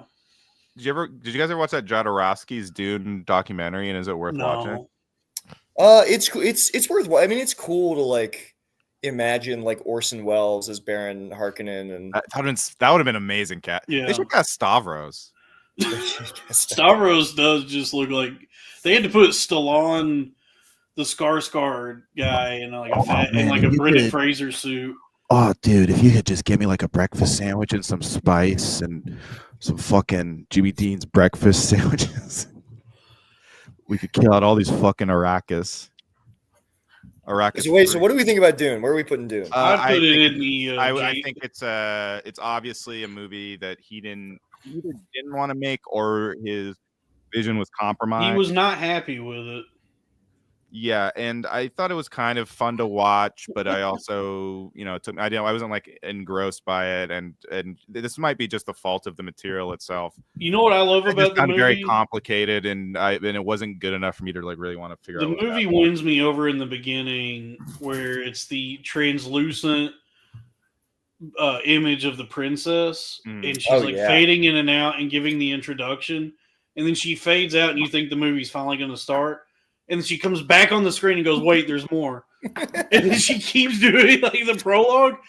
That is such a the unintentionally funny moment. It wins me over right there. Where she's giving the longest introduction possible, where you're just like, okay, when does the movie happen? And then you think it's finally going to start. And she's like, wait, hold one more thing. So I would put it in the Don Draper. Yeah, I think that's fair. I would have put it in Jace, but I'm between Don and Jace. Pause. Okay, next is Blue Velvet, right? Blue Velvet is I mean, more this is where he becomes like, this is where he figures his shit out. I think this is the first one I heard of, because I used to like post on fat kid message boards, like hipster message boards, and they're all like, oh yeah, they'd always quote the Pabst Blue Ribbon scene on the message board. I mean, Blue Velvet easily is in the PETA tier. Yeah, it's PETA. I mean, dude, the Pabst Blue Ribbon line, that's got one of like it's a small detail, but it's one of the eeriest little moments in the movie where they pull up to is it Ben's place? They pull up to Ben's, and he says, Dennis Hopper says, "This is it," and there's a neon sign in the window that says, "This is it."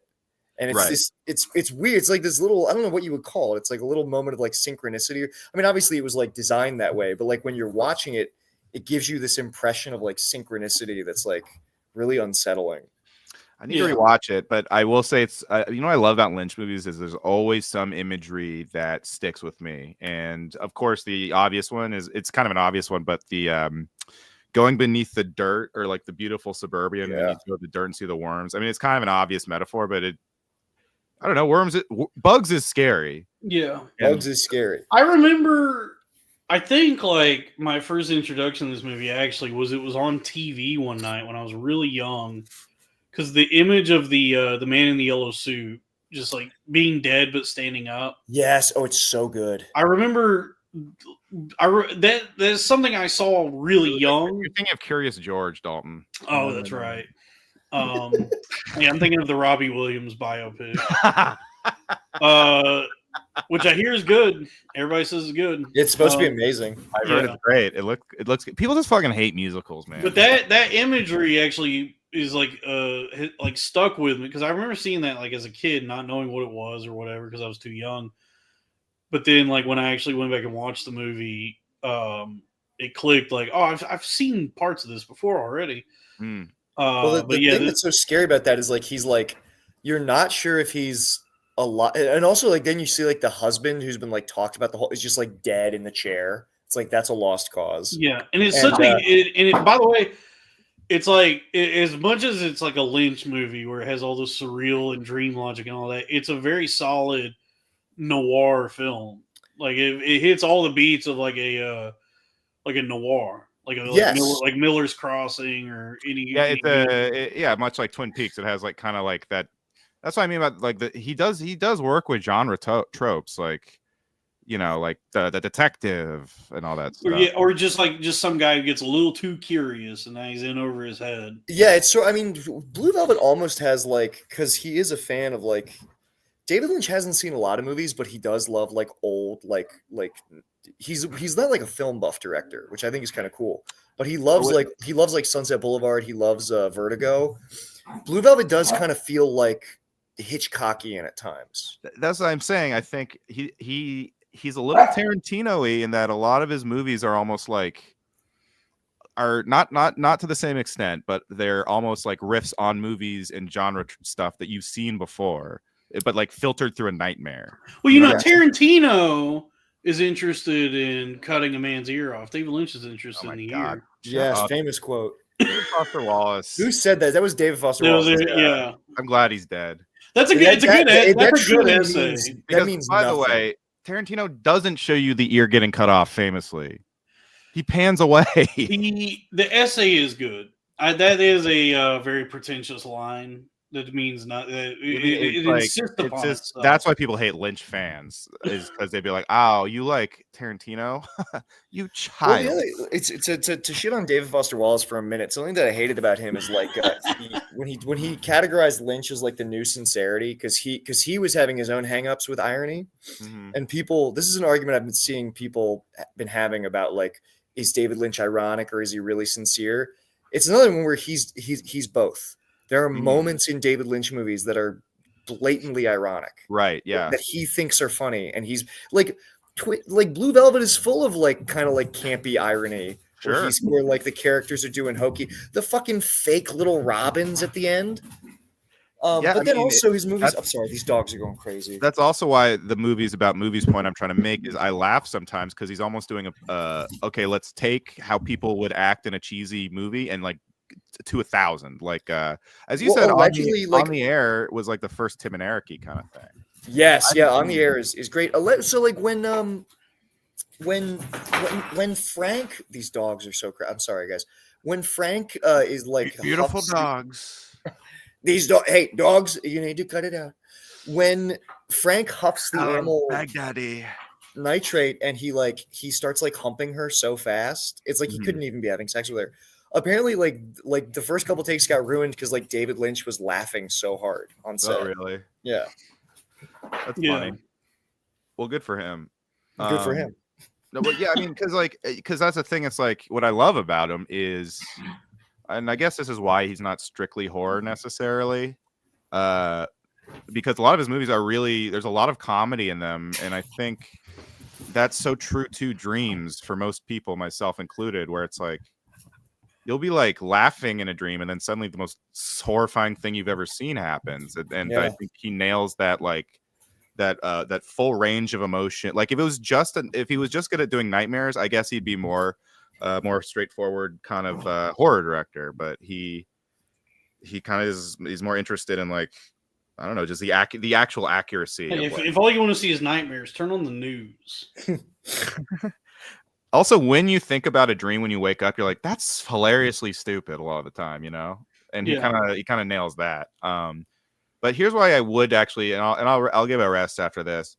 I do think even though there's not a lot of jump scares necessarily, but he does capture like the same kind of horror as like a classic horror like Super Mario 64, you know, just like a sense of dread and emptiness. Well, he did. Listen, David Lynch had a huge influence on 90s Nintendo. He literally did. Really? Link's Awakening is directly influenced by David Lynch. So is Earthbound. So is The Link's Awakening was directly because he was huge in Japan. Link's Awakening was like inspired by Twin Peaks. Yeah, I didn't know he was such like a. I guess he was. I was like, how popular was David Lynch? I can't get a good gauge on it. I think he was. So he had like peaks and valleys. I think he was extremely popular in the 80s. Like Eraserhead comes out, and then like all through the 80s, he was very, very popular. Really? And from what I understand, throughout and especially with Twin Peaks, you know, that's probably like the height of Lynch mania. Right. And then I think that was more. I would say Jim Crow was the height of Lynch mania. That's true. God, yeah, from what I understand, he was saying it was good. From what I understand, his popularity was waning in the 90s. I think people had like started turning on him in the 90s. And it wasn't until like later, like way late. Mike Myers' popularity was also waning in the 90s. Yeah, well, I think it kind of correctly was waning because I will say Firewalk. I think Firewalk with Me is one of his best movies. Firewalk with Me is awesome. It's great. But I think Wild at Heart and Lost Highway are a little weaker. I understand the criticisms, and then obviously like Mulholland Drive, that was like he got another Best Director nom for that. So like people recognize. Oh, he got a nom for that? He got a Best Director nomination for that. So he had he kind of had like cult success after Twin Peaks. And he liked to go to Bob's Big Boy for nom-noms. Yeah, but he never he won always an Oscar, though, right? He what? He never really won an Oscar, though, right? He won an honorary Oscar. Yeah. Okay. He was I guess his movies aren't the kind of thing that would win Oscars, I guess. Well, Elephant Man was like a serious contender. Yeah, that's supposed to be like a prestige thing, right? Yeah, but after that, no. Got it. Okay. Well, that's very interesting. All right. So wait, which one are we on? Well, so Twin Peaks is next. Oh, Blue Velvet. Dennis Hopper, of course, is the best part, and I guess that's probably his most famous. Is that his most popular movie? Might be. Blue Velvet? Yeah. It's probably the one that, like, in terms of like movies that are like Lynch movies, I think that's the one that most people have seen. Yeah. It might be Mulholland Drive now, but At least my millennials really like Mulholland Drive, I think, but I don't know. I think Blue Velvet is still more like it's widely. I think because Blue Velvet is still more of a linear story. Like that's the one that Right. that most people connect with the most. It's a hangout Like, oh, movie. yeah, it's a mystery. Yeah. It's a hangout movie. And, It is kind of a hangout movie. Wait, all right. My favorite thing about Blue Velvet is that the hallway. I think it's because it's painted or something. It's so dark, even though it's fully lit. It's like That's a great point. Yeah, it's it's very the dark. hallway blue. to that apartment feels so strange and scary. Much like Mario 64 hallways. It is just like Mario 64. Which, yeah. do you And- want to tell Nick about Mario 64 Scary? Oh yeah, Nick, have you ever gone on YouTube and typed in Super Mario 64 scary? Of course, I've watched all the documentaries about like the unsettling nature of Mario 64. It's Yeah. so scary. Well, it is, and by design, it was scary. I think like it's echoey, it's unsettling. There's If like you want to, Mhm. if you want to see a really good video game dissection or just like a rabbit hole to go down, do you know about the Doom modding community? Yes, of course. You're talking about My House, Dude, my house. Rob? Dude, my house popped up on my YouTube like recommendations, and I was like, it was like 45 minutes or whatever. And I was like, I'll watch like a couple minutes of this, see what's up. I was sucked in, dude. I watched the whole thing, and then I watched like 2 more YouTube videos about it. I was like, this is the craziest shit I've ever seen. Yeah, As My far as House like a video Wad game. is so cool. There are a bunch of like I'll have to send you some stuff because I'm subscribed to all these like really stupid channels. And I read that book because that was the thing that got me was when I was watching the video and you see the near the big like the first run through the house that real estate sign that says Navidson Realty. I immediately because I read that book years ago, the House of Leaves. So I immediately was like, oh, this is like somebody did like a House of Leaves thing with Doom. And that's exactly what it was, dude. That was such a cool rabbit hole to fall down. Was the Doom whatever schizophrenic guy killed himself making that. There's a video of John Romero playing it. Like John Romero, somebody sent it to him, and there's a video of him like doing like a Twitch stream or whatever playing it, and he just keeps going, "Wow, this is cool." Dude, John Romero's is that George Romero's son? Yes. Yeah, it's George Romero's son. That was a genuine question. No. John Romero was like he's funny because like he was like a video game he designed. He worked on Doom. He was like a virtuoso, and then he just like forgot. He like made one of the worst video games of all time, and then never made a video game again. What was it? That's why I'm glad. Daikatana. What's that? Oh, Daikatana. Yes. If you ever want, Daikatana is like one of the biggest video game flops. It's so bad that the best version of it was like the Game Boy Color port. I love watching YouTube essays about things that flop, especially video games. Yeah. Daikatana was like this insanely ambitious like first person shooter where it was supposed to have like cutting edge like AI. You're gonna have like a little AI helper and you're gonna be able to do all these things. There were all these, and John Romero was just like hyping it up. This is like late 90s. And it used to be like on G4 when they would talk about like shitty video games. I remember. It just like literally nothing in it worked the way it was supposed to. It's just a piece of shit. Yeah, that's cool though. Yeah, now he's just a Twitch Ken Levine is just doing more BioShock. Why not? Yes. Dude, I can't wait for the. I actually do think that I was kind of watching. Like his idea of what he wants to do with it. And I'm like, oh, this might be a little too ambitious. It might be like one of those like a water world kind of situations. Yeah, I can't wait till we get the full scoop. Let's do more BioShock, dude. We don't need like a what do they call them? It's like that kind of thing where like you die and you have to start over. It's a roguelike. It's a roguelite, yeah. I like those games. Enter the Gungeon. There's one good one. There's one Returnal on the PS5. I don't like roguelites, but Returnal very Lynchian. Sort of a Lynchian video game. Mm-hmm. Returnal's really good. Everything else, I'm kind of like, nah, not my thing. Enter the Gungeon is good. Hades is good. Do all roguelikes you have to start over and like nothing you did matters? Not necessarily. You do have to start over, but the next time you go through, you'll be able to have access to different power-ups and it's sort of you just like learn the game each time. So like you do feel like a sense of progression. Right. It's just much more grueling than any other kind of video game. I've heard that he's doing a roguelike where it is like a roguelike, but then it somehow progresses. Like it's like a different story every time you die. A lot of them do that. Hades does that. Hades does that really well. Okay. Interesting. I want to know what happened. Folks, we're talking video games. Also, why is Hades Jewish in Aladdin? You ever think about that? He's like, I'm schwitzing over here. Oh, if I've a glimpse. I don't know. That's a good question, Robbie. Why is James Woods? That's a good question. Who's not Jewish? Why they have James Woods play a Jewish? Robbie, Hades? will you stop asking the Hades question already? That's not really correct. Do you think the fire didn't burn down James Woods' house because the real Hades was like, oh no, he's with me? Yeah. Well, the fire didn't burn down James Woods' house because he has a giant menorah in his front yard that caught all the flames. Yeah. Is he Jewish? is James Woods Jewish or not? No, but he played a Jew in Once Upon a Time in America. And he's Jewish Hades. This guy's doing Jew face. Did you guys see the what happened with that game Concord? More like, James, would you buy me $1, please? Would you buy me $1? I'm so stupid. What'd you say? That game. Did you see the debacle with that game Concord? Oh, with the bald girl and the bad fur day. No, that was a roaring success. It's that it's a Zionist game because it's Neil Druckmann.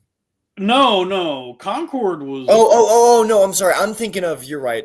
Concord's like the live service game. It was the live service game that Sony had put like everything. It was like $1 billion or something, and it was like completely dead on arrival. Like I think they immediately had to pull the plug on it.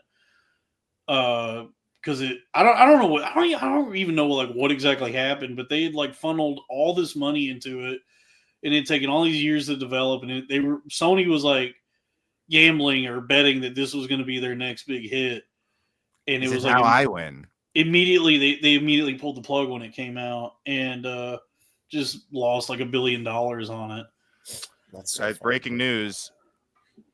I have booked Lemaire for the Crowder Boys. Nice. So anyway, by the way, folks, Nick, how black is Lemaire? Check out Super Mario 64. Check out the Dune. Scary. Super Mario 64 Scary. Which, by the way, that's also a connection between Lynch and Super Mario 64. Is Dennis Hopper is King Koopa in the movie with Bob Hoskins and John. The movie is called Super Mario Brothers. The movie is called Super Mario Brothers. It came out in 1994. Yeah, what is that movie where Dennis Hopper plays King Koopa? Got you, King Koopa. But how funny is that John Leguizamo was like, well, Luigi really should be played by a person of color. It's like, why?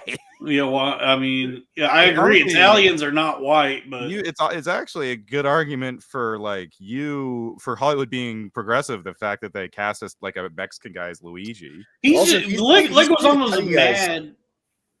Do what? He's a nut job. He's played Italian guys numerous times. Like he's done that quite a few times. Oh Leguizamo was mad because he was WAP face. They were courting him in the early 90s to be a star, like a movie star, and he's pissed off that what he's actually good at is being a character actor. Right. That's where he thrives, is just showing up in like John Wick as like a minor role, right, and doing a really good job, but not being the star of the movie. Yeah, and he's pissed they didn't get to be that the Pest was not the career making performance that it should have been. Yeah, he's got. I watched the movie he directed, and it was like so amateurish. He's also pretty good at stand up. Like that is not stand up. He does one man shows. He does one man shows. Stand up. Yeah, they call him the Latin Berbiglia. John. Amiche Berbigliano. Yeah. Do they call him the Berbiglioteca? I think they call him Takashi Miike Berbiglia. So what are we doing next? We are doing Twin Peaks. So It's first all right, season. Twin Peaks is the PETA So, tier. it's basically It's PETA tier. That's PETA tier. Yeah, oh yeah, it's PETA tier for sure. Even though the second half of season 2 drags, the last episode is like one of the best things ever directed. It's really only like 3 or 4 bad episodes, I think. It's more. Wait, no. I'm misremembering that. The last 3 episodes are good. Like, it's not just the finale that's good. The last 2 or 3 are pretty good, I think. Yeah, I would say like the first half of everything up until Leland spoiler alerts, everything up until Leland dies is amazing. Like season 2, when a lot of people think of season 1, they're actually thinking of like the first half of season 2. It's but like when James goes off, it's when Lynch left the show. Like when James goes off and gets involved with that older woman, and it's like a riff on like Sunset Boulevard. All that shit is so bad. Yeah, and a lot of like the some of the initial guy, like the Chinese guy that shows up, who's actually the lady that you thought was like it stops being like a satire of soap operas and just turns into a soap opera. Up until it was always kind of. I think that's part of why it was so successful. Was I think a lot of normies didn't get that it was a send up, and they just got like kind of hooked by the actual soapiness of it. Right. Yeah. My mom and that dad first season has like that first season has that they watch the fake soap opera Invitation to Love like on TV. Right. It's like an in-universe soap opera. But yeah, no, like basically the funny thing is like. He's quite frankly the Muad'Dib of Twin Peaks. Dale Cooper. Or the Muad'Dale. Well, the thing that sucks is like when they're hyping up Wyndham Earl, Cooper is telling the sheriff about him, and he says Wyndham Earl has a mind like a diamond. Like this is the guy he killed Cooper's wife, and then he shows up and he's like fucking the lucky charm. He's like a little mischievous little man who's like putting on outfits and like. You know, putting people in giant chess pieces. Yeah. It's so stupid.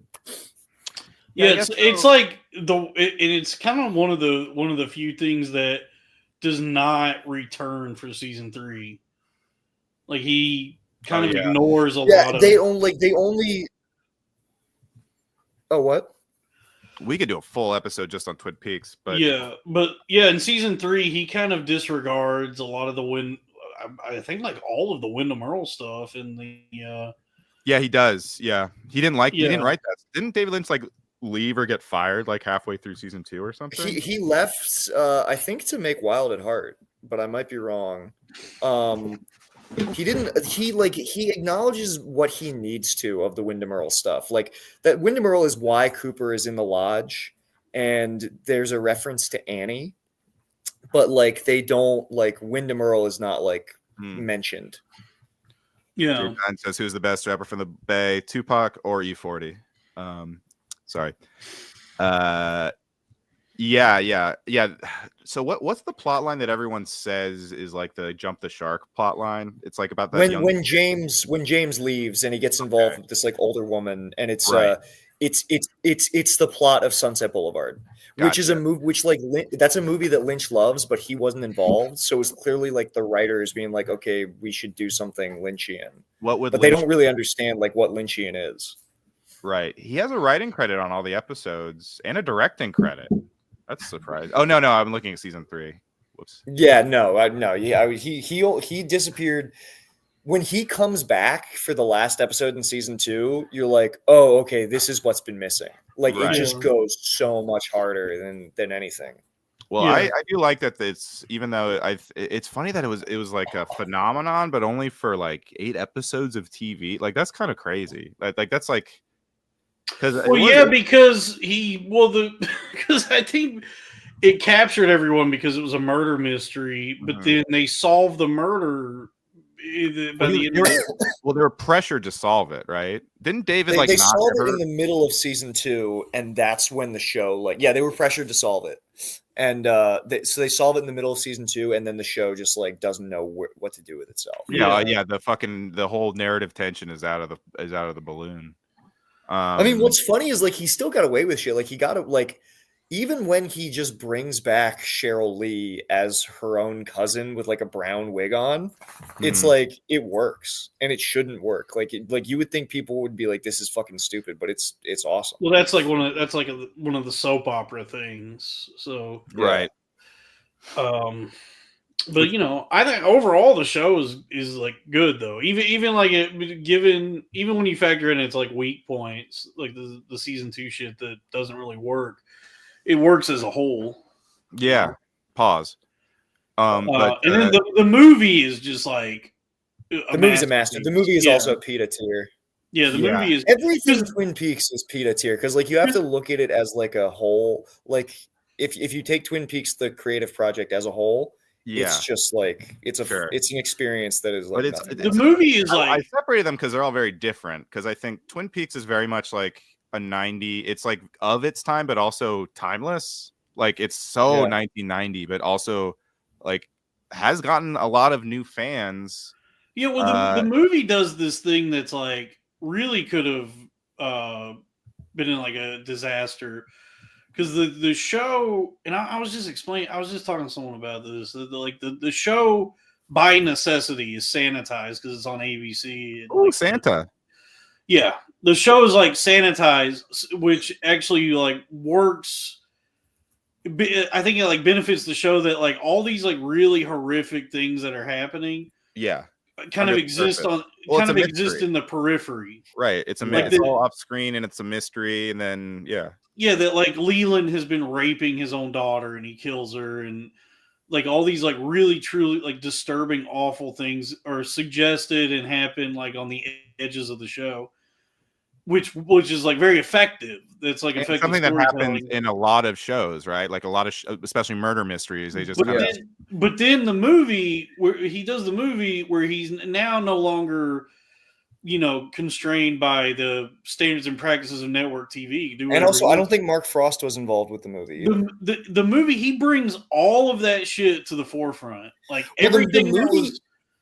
Sorry, I didn't mean to interrupt you. Go on. No, I was just saying, like everything that's like exists on the edges of the show. That's all suggested and peripherally mentioned. That you kind of have to like fill in yourself. These like really horrifying things that have been happening now are like in full focus in the movie, which that's such a risky thing to do because now you remove that element of mystery, like that suggestive nature, and you're just like, Leland's been raping his daughter. Well, it's also a thing of like it's almost kind of a troll, not a troll. It is a little bit of a troll to because like the show itself is very fun. Like it's a fun watch. Yeah, and the movie is like the movie is horrifying. It's the movie a bummer and it's terrifying. Yeah. It feels like every Twin Peaks thing sort of takes place in like a tangent reality of Twin Peaks because like the movie is so dark.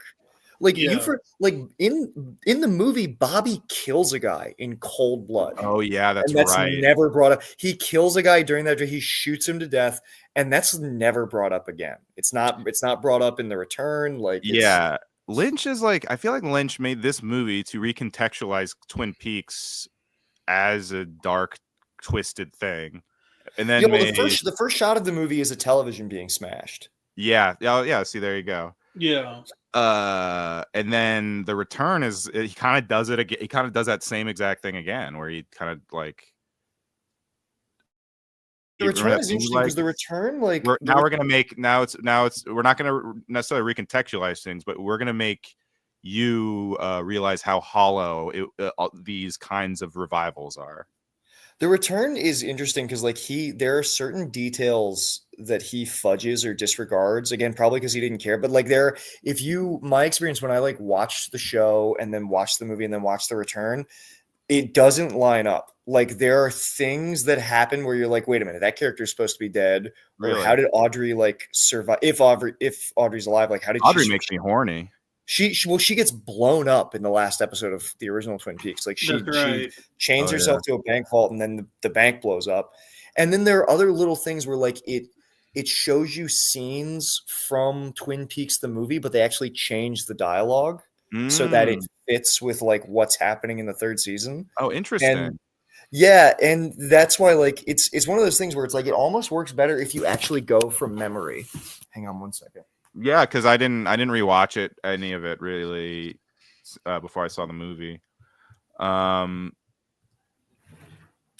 Yeah, that is a I guess Well, and the what do you return think also was- is like a meta text is also saying that like you cannot Go you home. actually can't return. Right. So Right. is like the way like all the changes they're made for the return and how it's like everything Like is just repulsive, boring, and unsatisfying. right. Yeah, it's it's Lynch being like, yeah, this is like we can't it's over. Right. Like that moment in time has already passed. So Right. like it effectively like all of that just exists as a dream now anyway. Right. Right. Do you think that's all he was trying to accomplish with Twin Peaks season 3, or is he trying to say something else with it? Like, because if it's just because I still don't really understand the ending at all. So I think that Twin Peaks is sort of about like if it is about the fight between good and evil, that fight is never actually over, and you need these like tireless people like Cooper, who because I mean the ending of Twin Peaks is like obviously it's like very ambiguous and open ended, but he does have Laura, and they are together, and like they haven't won, but they're also like they're not dead. And I think it is just like the fight between good and evil is like tireless, and you have to be a tireless force of good, no matter how bad it gets. Wow, Yeah. okay. I never thought about that. Yeah, and I think Wow. And That's I think like actually if you're kind of a asking great- like what is it that I really like that actually. like what happens like if you're It's if a you're lot trying like to me figure doing open mics, if you're trying to figure out like so what is it that's happened, like so like Dale wakes up and Dale is Dale for about 20 minutes. And they defeat Bob, and he still like wants to. I get Laura connects everything in some way, and he wants to somehow like save Laura. And so, as Nick said, he has a demonic sex magic with Diane under the bridge. And so, if you remember earlier in that season, there's this like cryptic mention of these two people, Richard and Mary. Mm-hmm. Yeah. And so when he has the evil sex magic with Diane, he reads that note, and you could there's like this phase shift that's happened where this is no longer Dale Cooper, but like somebody named Richard, and Diane is now married and she's gone, and he's now this is like a new dream basically, because Dale mentions earlier that we live inside a dream. And so now, this because of the evil sex that he had, now he's in a new dream where Laura is still alive, but she's a different person, and she doesn't know what Twin Peaks is. And they go to the house, and he's like, "I don't. What year is it?" And then she screams, Yeah, the credits. scream.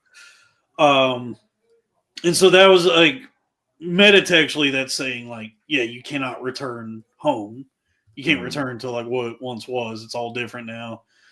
But also just that, like, I guess what Nick said, that the battle between good and evil is Right. cyclical. It's the wheel of Ka. Yeah, you know what's insane? It is insanely similar to the end of the Dark Tower. Like, Right.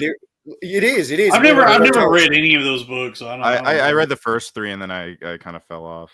The last book in the Dark But Tower ends that's exactly a similar like, ending to The Stand, also. I think. Yeah. Where it's like now it starts. It's weird. Lynch and King have like weird overlaps. I like Lynch a lot more. Well, they both do that thing where they just start and don't think of an ending. and they also like they romanticize like the 50s and like all like they're like weird superficial overlaps as well. But and no, jean the end of the Dark jackets Tower are evil. ends. Yes, jean jackets, that's evil. The other thing I was gonna say is like I think the real thing about Twin Peaks season 3 is like because I think the whole thing they gave him like $40 million. So that was like the biggest budget he had worked with in a while. And it was like Twin Peaks season 3 was just a container for him to like put shit on screen that he had inside of it, because there are so many non sequiturs. Like, Belushi. I think about Twin Peaks season 3 almost like a lot of the scenes are just like pieces in a gallery. Like the fat lady who's got like the zombie daughter who's like throwing up. It's like that has nothing to do with anything. It's just something that David Lynch was obviously like thinking about and wanted to or put on TV. the Harry Dean Stanton character. Yeah. Well, he's from the movie. Oh, that's right. He's from the movie, but that's another thing is like in the movie he's a dick. Like in the movie he's a bad guy. He's like a jerk. And also like the other weird thing is like that town in the movie is very far away from Twin Peaks. And in the show it seems to be like right next to it. Yeah. Or like inside of it. That's another thing about The Return also. Very little of it actually takes place in Twin Peaks. Yeah, it's only at the very end. It's a very like there's a lot of they cut back and forth like you see like James and like the Roadhouse and Bobby, but a lot of it is like New York, it's Las like a Vegas globe-trotting adventure. Yeah, it is quite the trek. They cover a lot of. At one point they're in like South Dakota, which is one of my favorite lines in the whole series. Is when Gordon wants to see Mount Rushmore, but they don't have time, so they just they're in South Dakota, but they don't have time to go look at it, so they just hand him a picture of Mount Rushmore, and he goes, "There they are, faces of stone." Oh man! Do you ever see the SNL Twin Peaks sketch? Yes. Yeah. Have you seen the SNL Blue Velvet sketch? Yes, where it's like a game show crazy. with Frank Booth. Yeah, where he kills them. I quit that job as soon as I found out that Leo did it. That's right. I'm the one. I got pictures, see? Here's me about to kill her. Here's me killing her. Wrapping her in plastic. Does Conan say anything? He's just standing there. That's cool. That's cool that it was that big at the time. Where Lynch really excelled, and this is like I think his True Velvet. His True Velvet, like where he truly like got to soar as an artist was sound design. Mm-hmm. That was that's like the best. That's like what he was really good at. And it's funny. I started the straight story, and I was like, "Oh my god, this sounds like Twin Peaks." This music. That's kind of cool. There's like a running Lynchian sound in a lot of his stuff. Yeah, he was really good at like collaborating with, like for Twin Peaks, Angelo Badalamenti. But then also he would do the sound design for a lot of his. I think like everything he worked on, he did his own sound design. So like all throughout The Return, because he's obsessed with like technological innovation and industry and electricity and shit. So like all throughout The Return, there's just this constant buzz of like electricity. Well, like, that's in all his movies. Yeah, it's like pretty much everything he ever did. He's obsessed with electricity and power lines, and like he even talks about electricity when he talks about like ideas. He's like, ideas are full of electricity. Now, it's like a spiritual thing. His TM thing, his biggest celebrity advocates are Hugh Jackman and Jerry Seinfeld, and I'm wondering if that's because he's so good at sound design. Feld. Have you seen Sign Peaks? Yes, Sign Peaks is great. Have you seen Fraser Peaks? I haven't seen Fraser Peaks. Oh, Fraser Peaks was like, it happened. There was like I'll have to say it was only on Facebook, and I've got some of them shared on my page from like. By the way, the reboot of Frasier actually is what Twin Peaks: The Return is saying. Yes, Frasier. The reboot of Frasier is this hollow, sordid, like presentation of time and the passage of it's just ravages. like Twin Peaks: The Return. It sounds like, it's like Twin Peaks: The Return, but in no way satisfying, and ultimately like just a complete disappointment. Where I heard it was. I mean, I forgot where I saw it, but I was like, why is it all millennial girls writing the Frasier show? It's not just that. It's just that it's like if you grew up.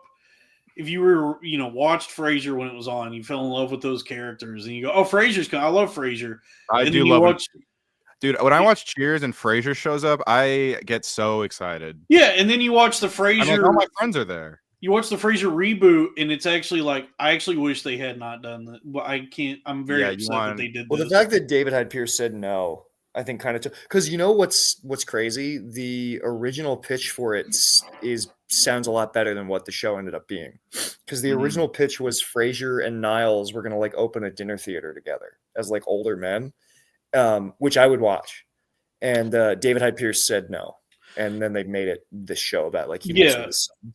Yeah, someone told me some behind the scenes stuff about it, and it was very I forgot what they said, but it was like very like, you know, all this stuff that we like, all the shit you would expect about the dumb executive.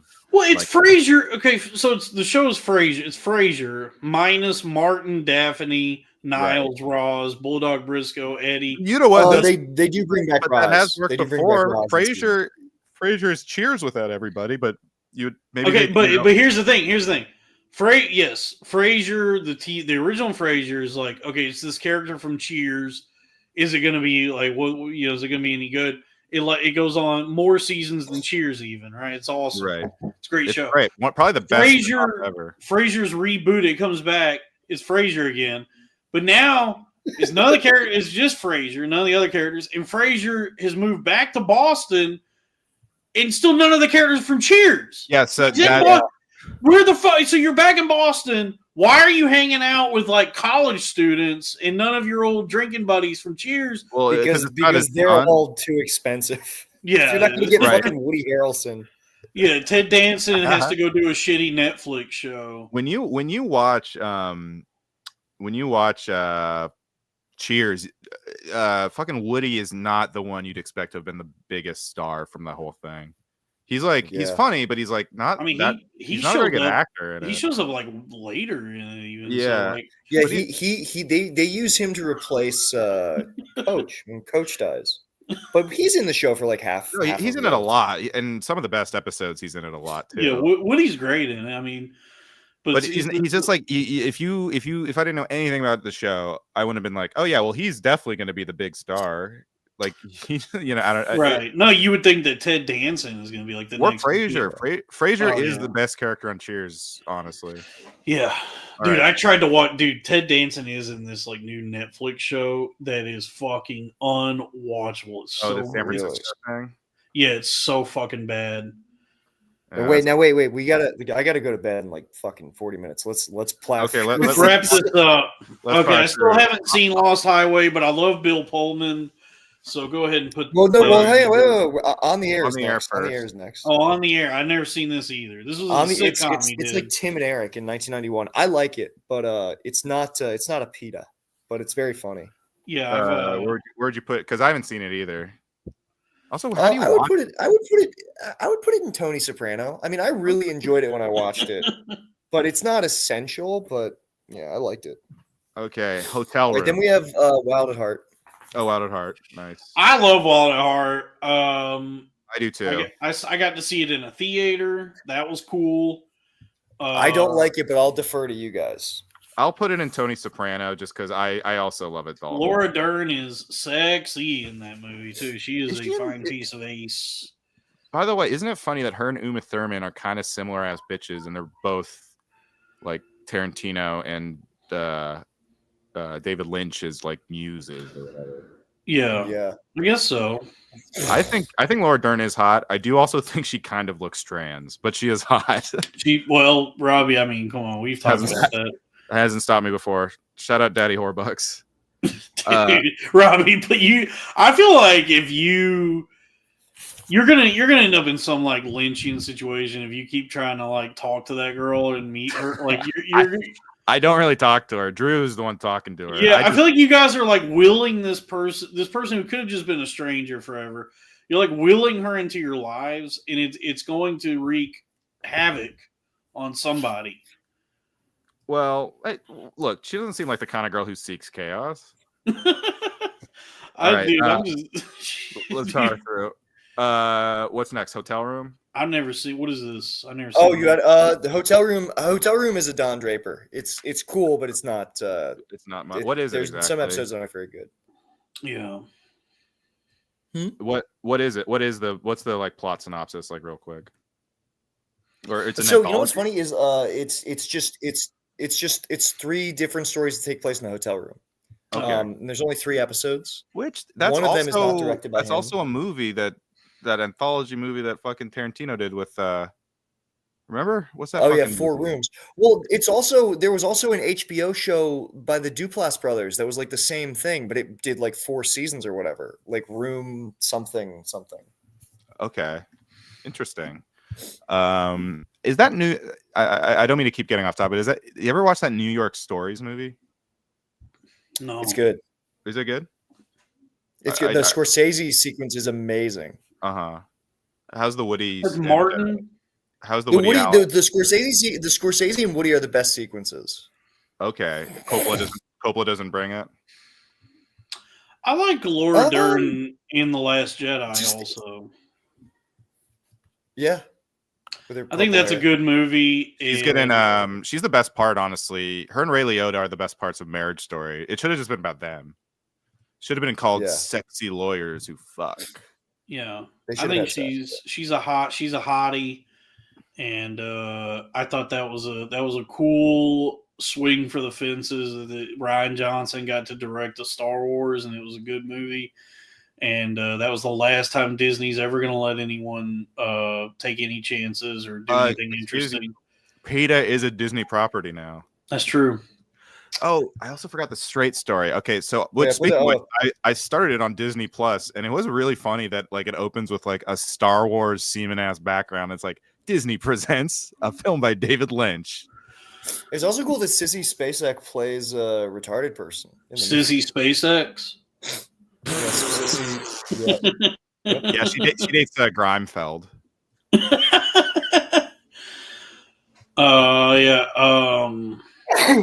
By the way, I'm a new fan of Elon, just so everyone knows. Yeah, when he hit the sea Kyle. I started a Straight Story. From what I could tell, it's another one that's funny that it's like kind of a mainstream thing, but it seems like all of them are giving like classically weird Lynchian performances in it. Like, yes, so Straight Story is not. Straight Story is like it's a very traditional story, but it's not like Elephant Man, because in Elephant Man everybody's pretty natural. Straight Story is like a David Lynch movie. Like everybody's acting weird. I'm surprised Disney let him do a movie. Where would you put it, Nick? I put Straight Story in PETA. Straight Story like makes me fucking cry. Yeah, Norm Macdonald. Watch it. Norm Macdonald. It's one of his favorite movies. And it's because Richard Farnsworth. This is where Norm. Well, I guess he actually had cancer before, because he had cancer in the '80s and never told anybody, and then it came back. But Richard Farnsworth he won Best Actor for Straight Story, and he was dying of cancer while he filmed it, and he didn't tell anybody. No, Norm was going through the same exact thing when he was talking about that on the Mandroids podcast, and it was very fun, comfortable when he was talking about that. Okay, Lost Highway. Wait. Lost Highway is I like it. It's not one of my favorites, but it is good. I've read the David Foster Wallace essay. The essay is good. I still have not been able to watch the movie. But I like Bill Pullman. I like that it's about OJ. I think it's a lot of fun. It's clearly kind of a dry run for Mulholland Drive, but it gives me similar pleasures, and I enjoy the mystery of it. I think that there's some problems with it, but I think it's a really fun watch, and I really loved it when I was in high school. I like that guy who shot his wife. Oh, Robert Blake. Blake. Okay, that's crazy. That because the movie's about a guy shooting his wife, basically, or killing his wife. Yeah. And David Lynch basically has Robert Blake come in as like a demon telling him to do it. Yeah. My only problem with Lost, I like Lost Highway, but when Bill Pullman transforms into Balthazar Getty, the movie kind of sags for me. I'm not as interested in the Balthazar Getty stuff, but it is good. It is ultimately the good stuff is really good, but it's imperfect. It's a messy, but that's why it's not a PETA. But the Cleveland show's a PETA. The Cleveland show is a straight up PETA. He did 20 episodes. Yeah. Okay. So Mulholland Drive. Mulholland Drive's a PETA. That's a PETA. That That's is a total PETA. That's my favorite. That is by far my favorite. Naomi Yeah. Watts is fucking hot, man. And Mulholland Drive is legitimately hilarious. Like Yes. the bumbling hitman, So the good. Billy Ray Cyrus. Yeah, scene. it is funny. It is really funny. And also the man behind Winkies. Bumbling That's hitman. another. When the bumbling hitman shoots that person and like the hair it reminds me of the man in the yellow suit in Curious George. Blue Velvet, where it's like this is such a strange death. Like how did this death happen? Like Right. Cool. just the hair fucking like stuck out the side of the head with the bullet. So what's your guys' interpretation of the film? It's if I recall from like what I pieced together, it's basically about a woman is down and out, and the first half is basically her dreaming up a reality. Dude, I think Mulholland Drive is Lynch's Eyes Wide Shut. I think it's him. Like, I think there is. Like, if you were to ask me, like, beyond the interpretation, like whatever's going on with the Naomi Watts character, Yeah, I think like as far as like what is Lynch saying with this movie, I think it is like him in a way like subversively exposing something going on in Hollywood. Oh, like, you with the entertainment think so? industry. Yeah, or just a larger. Definitely. Yeah, this is the girl. yeah, Yeah. yeah. Right, the woman who gets chewed up and spit out, huh? I think even beyond that, there's something there's like a sinister undercurrent to this movie where it feels like he's like touching on something that might be the reason nobody ever wanted to give him money again. Oh, you think he's like doing it Under the Silver Lake? That's actually a Lynchian movie too, Under the Silver Lake. Yeah, Under the Silver Lake is actually quite Lynchian. I've never seen that. It's great. You would me like and it. Nick, Nick are big We were original Under the Silver Lake supporters before it became like. Yeah, because it didn't come out. Like they were. I got into it because I was like, they're burying this movie because it got delayed. It came out, but I remember it was like the marketing was so bad and not what the movie was like at all. Yeah. And the trailer was released and then it was delayed by like 6 months. And then it didn't get a wide release. It like because it got, and apparently there was like a way longer cut that screened at like film festivals. I heard dumped on, like, I heard Under the Silver Jace is getting an extra wide release. Okay. Oh my goodness. I do think with Mulholland Drive, beyond like whatever theories you could come up with about like what's he saying about the entertainment industry or blah blah blah. What is going on with this Australia? What is Australia? What Naomi Watts? What is going on? Like what's going on with her character and all this? I do think that there's Naomi Watts going on. Naomi Watts going on. Naomi Watts' love got to do with it. And I said, hey, yeah. I think that there is like a that it's like it's I think it like in a way probably mimics David Lynch's own experience with being like this very like growing up in this very idyllic version of America, like he's a kid in the 50s or whatever, and he's mowing lawns and he has parents that love him, and then going out into the world, like he leaves whatever town he's from in Montana and goes to Philadelphia, and immediately being met with like how truly disgusting the rest of the world is. The life he's been living up until that point is almost like a dream or like some sort of like false reality. And now he's like thrust himself into what the world actually is beyond, Missoula, Montana or whatever. And then, he's in Philadelphia and he goes to Los Angeles. And so there's like these two realities existing concurrently. That's like who the person David Lynch is and the world he has to contend with. And that's where you get this, like, the answer this. And Anya Volk. I didn't even know who she is. But that's where you get this sort of beloved figure that is David Lynch, who comes up with all these deeply dark and disturbing stories or whatever. But then the actual guy is dark. As we mentioned, there's no black people in his movies. That's right. But then the actual guy is this very humble, nice, just kind of sweet fella. He goes to Bob Big Boy, and all the waitresses love him. So it's like this constant tension between like the person David Lynch is and the world he exists in, right? He's a man out of time.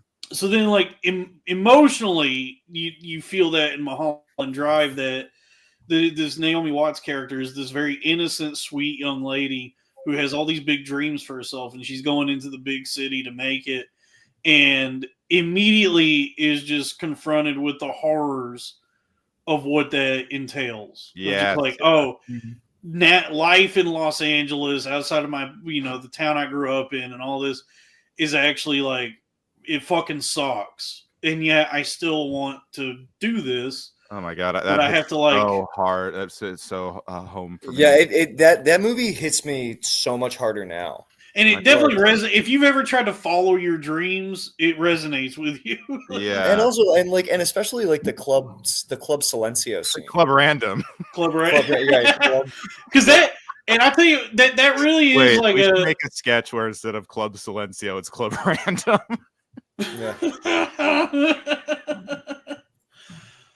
But that definitely, and I that was like it definitely is like visceral for me, because like I followed my dreams and I had a very similar like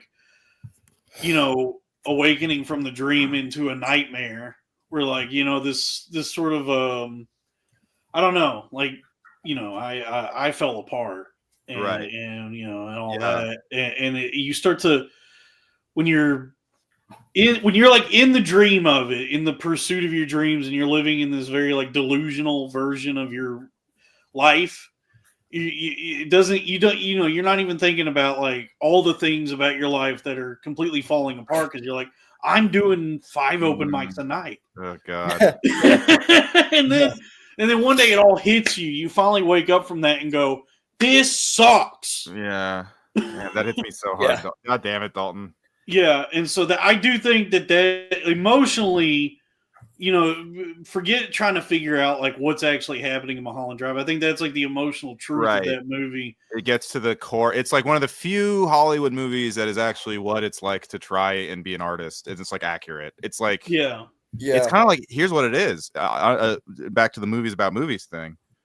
I think there's a part that's the classic Hollywood story, and then it's contrasted with the real Hollywood story. Yes, it's hope, and that's why, like, again, I don't even get that concerned about like what is literally happening in Mulholland Drive, because what's emotionally true is like it's hopefulness and then heartbreak, like inconsolable heartbreak and disappointment. Yeah, and that's really all. Those are the two halves of that movie, and that's all you need to know. And the Club Silencio scene is so great, because it is just like what's amazing about it is like it's sort of like you fall under the spell when you're watching it, of like they tell you at the beginning, this is not real, this is artifice, there is no band, and then Rebecca Del Rio comes out, and even though you just saw No Hay Banda, like, and even though you're watching a movie where like the sound is done later, it is still shocking when she falls and the singing keeps going. Oh yeah, like it totally works. Right. Yeah, that's true. We should parody that, but instead of singing, he goes, "I'm a house." Yeah.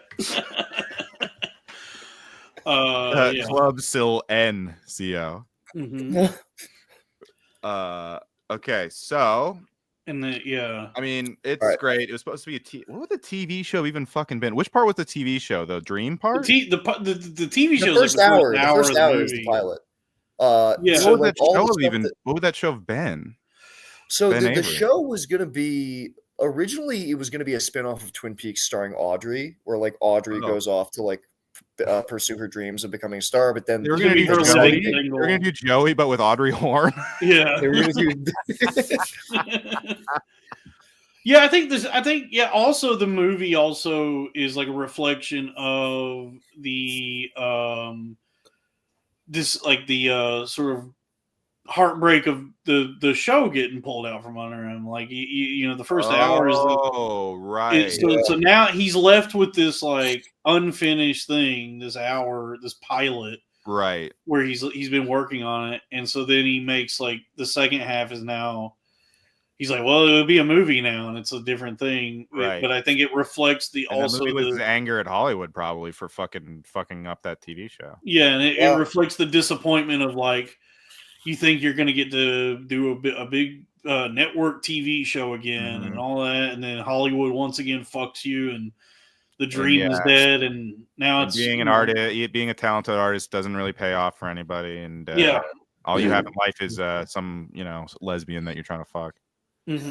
That's also what the movie's about. Like when you finally leave home and you start doing gay stuff. Is this That's the straight story, Dalton. Yeah. That's really funny though. And then we have the house that Jack built. I just have a question. No, we had Inland Empire. Naomi Watts' biggest role? It was Mulholland Drive, or was it? Well, no, she was in The Ring. The Ring. She was in Mulholland Drive was like the role that like launched her. Right. Yeah. And she was definitely one of those aughts girls. She's like, in Renee Zellweger. The funny thing about Naomi Watts is that like in real life, her and Laura Herring are switched, because in the movie, Laura Herring like becomes a star, right, and Naomi Watts gets passed over. But in real life, Laura Herring like did Mulholland Drive and then an episode of Frasier, and really not much else. You know, like you don't really know. I would not say that. There's so many creepy. I don't think Naomi Watts is necessarily a star. Like compared to Laura Herring, like Naomi Watts had a career. Naomi Watts, she was in that Invasion of the Body Snatchers remake. She was in The Ring. She was in a bunch of movies. She was in the Funny Games remake. Yeah, she was in the Funny Games remake. Yeah. She was in Cats Who King Kong. That was a huge movie. That's a good. She's a good actor. She's great in the Twin Peaks. The Return. She's like, there was like a bunch of pale blonde actresses with short hair that really just dominated the late 90s, early aughts. It was fucking Drew Barrymore, Cameron Diaz, Naomi Watts, Renee Zellweger. Drew Barrymore has gone in a direction I did not anticipate as a doing Molly on live TV. Yeah. Oh, Nicole Kidman on the floor. She still has a career. It is funny that there's just like all these actors that seem to only exist in the aughts. The aughts was such a great. Well, I mean, it's hard to stay relevant. Inland Empire. I still haven't been. I don't know where you. I was watching it today. I'm digging it. I don't know what's going on. I guess it seems more like a. It seemed. I will say the jump scare was fucking terrifying. I hated it. The Laura Dern in the face? Yeah. And I'm afraid. I don't even say that. I hate that shit. I don't like jump scares. I can see why you think Super Mario is scary, because there's a lot of jumping. There is. And then Bowser's a trap door when you think you're going to jump into the painting, and that's scary. Yeah. I hate when I first saw Inland Empire. I hated it. Yeah, as a young man, I was like, "This is fucking stupid. This is a waste of my time." I watched it again a few years ago, and I liked it a lot more. Yeah. But it's not. I wouldn't recommend. I would never recommend anybody start with Inland Empire. What's weird is this is his last movie. He can't have meant for this to be his last movie. I guess Twin Peaks. I definitely think he wanted to do more, and he was trying to. Nobody would give him money for anything. That's such a bummer. Yeah, like none of these studios want to work with anybody now. Well, it's crazy. He had this smash hit Mulholland Drive, and then he had one which really did just seem like kind of him an experiment, and like it seems very much like him like doing an exercise a little bit, which Jace doesn't always do. But I'm sorry, he's just right there. I'm sorry, Jace, I like you. Kind of. But Inland Empire is I mean, Inward Empire. We did that already. Did we already do that? No, we did. We've been going so long. And Land Empire, and it's that's Black it. Panther. Yeah. Oh, that's Wakanda, because Wakanda is an Land Empire. Okay. I forgot we already did that. And how about Wakanda Snakes, Dalton? That's yeah. Anyway, so I still haven't. I gotta watch this one. What made you turn around on Inland Empire, Nick? I just when I watched it again, because when I was watching Inland Empire as a young man, I wanted an Eraserhead experience. I wanted it to be like scary and freak me out. Mm-hmm. And it does have scary parts, but it's like I I don't know. Inland Empire is sort of an extension of like Mulholland Drive in terms of like it really does kind of feel like Mulholland Drive Part 2. But then also like there's this interesting. You actually forget that like there's a framing device in Inland Empire that I forgot until I rewatched it. That like this is all like that like there's a girl. I think it's in some like Eastern Bloc country. It opens with like a girl who's like being like held captive, and this is like some fantasy that she's having. Ooh, interesting.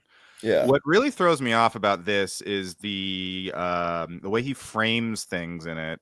It doesn't feel like a regular movie to me. It feels like he definitely was using a DV camera. I can tell. And he's just like shooting his friends like in their homes. Yeah, like, it feels like a long YouTube video. And this is not really a knock on it because I get that he's trying to like kind of like unsettle you, I guess. But like all the close-ups and rocking, I mean, it was downright Grinchian. Like it was reminding me a lot. I literally was reminded quite a bit of Ron Howard's The Grinch in like the way that he filmed everything. It was like, and I need to watch the last 10 minutes, so this is kind of an incomplete for me. But I'm gonna put it in Don Draper. Yeah, it's good. It's just it's an acquired taste. I'm excited to watch Inland Empire explained videos. That sounds like a fun time. Oh yeah, Super Mario 64 scary, Inland Empire explained. I love mystery movies explained. That might be why I love David Lynch, because half of the fun of David Lynch is the explained YouTube video. Yeah, he would love to hear you say that. That twin, maybe he would. No, I'm sorry. That 10-hour Twin Peaks explained video that pissed me off so much. Because like, that guy is just like completely missing the point of like how you're supposed to engage with his work.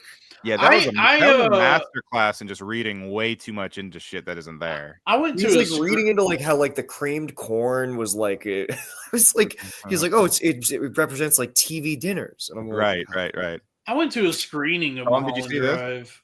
Jelly Voles, I like that. I went to a screening of Mulholland Drive years ago, where after the movie, the cinematographer did a Q&A, and some dipshit, some like fucking college kid or whatever, went up and asked him a question. Was like, did David ever like on set tell anyone like what the movie's about? And the cinematographer just was like, no. he was like, the rule on set was just like, don't ask. Yeah, I mean, and Laura Dern, I think, was saying in Laura Dern it, Bobby. She was saying that her and her cast, like Inland Empire, Lynch would just give him like 3 pages at a time. And apparently it was like a running joke with the cast, like, I wonder what this movie is about. Like they just had no idea. Yeah, well, that was what Naomi Watts said about Mulholland Drive, and that was also what like when they shot Twin Peaks: The Return, nobody had the whole script. Yeah, like, I could see the like why the influence on David Foster Wallace. Because like he wrote obviously the essay he wrote, but then if you read Infinite Jest, like the entire crux of that story, like the plot is about this like spooky movie that's going around, and where even the people that worked on the movie, that's like I don't know if you know the plot of the story, but it's like the people keep getting this videotape that they watch, and it's some movie, no one knows what it is, and it's like The Ring where it kills you, right? Right. And then, but then like in the book, like even the people that worked on the movie don't know what it is or why it's doing this. You know?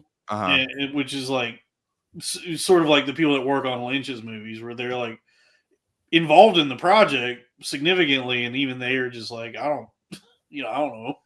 I just do what he says. Do you think Lynch knows even, or is he just trying to be provocative? I think Lynch, like I said, it's like emotional truths. It's just like Lynch probably could, in the same way that like a painter begins his strokes. Maybe. Oh, I began my strokes already. Yeah, like I think Lynch probably just would have these like sparks of inspiration, or he would have a dream or something, would like, he would grab onto something that just popped into his head. Yeah, I mean, Well, But do you yeah, I think think he he would could just run with it. But Do you he think he could probably explain his movies if you asked? Like, could he even explain it if you asked him? Well, so here's what's funny about him is he, by his own admission, is not good at like articulating things. There's a great video where he's talking Musicians about are how like Lolita. that too. What? Musicians are kind of like that too, where they're just better at expressing themselves in their art and aren't very good at explaining it, even if there is something behind it.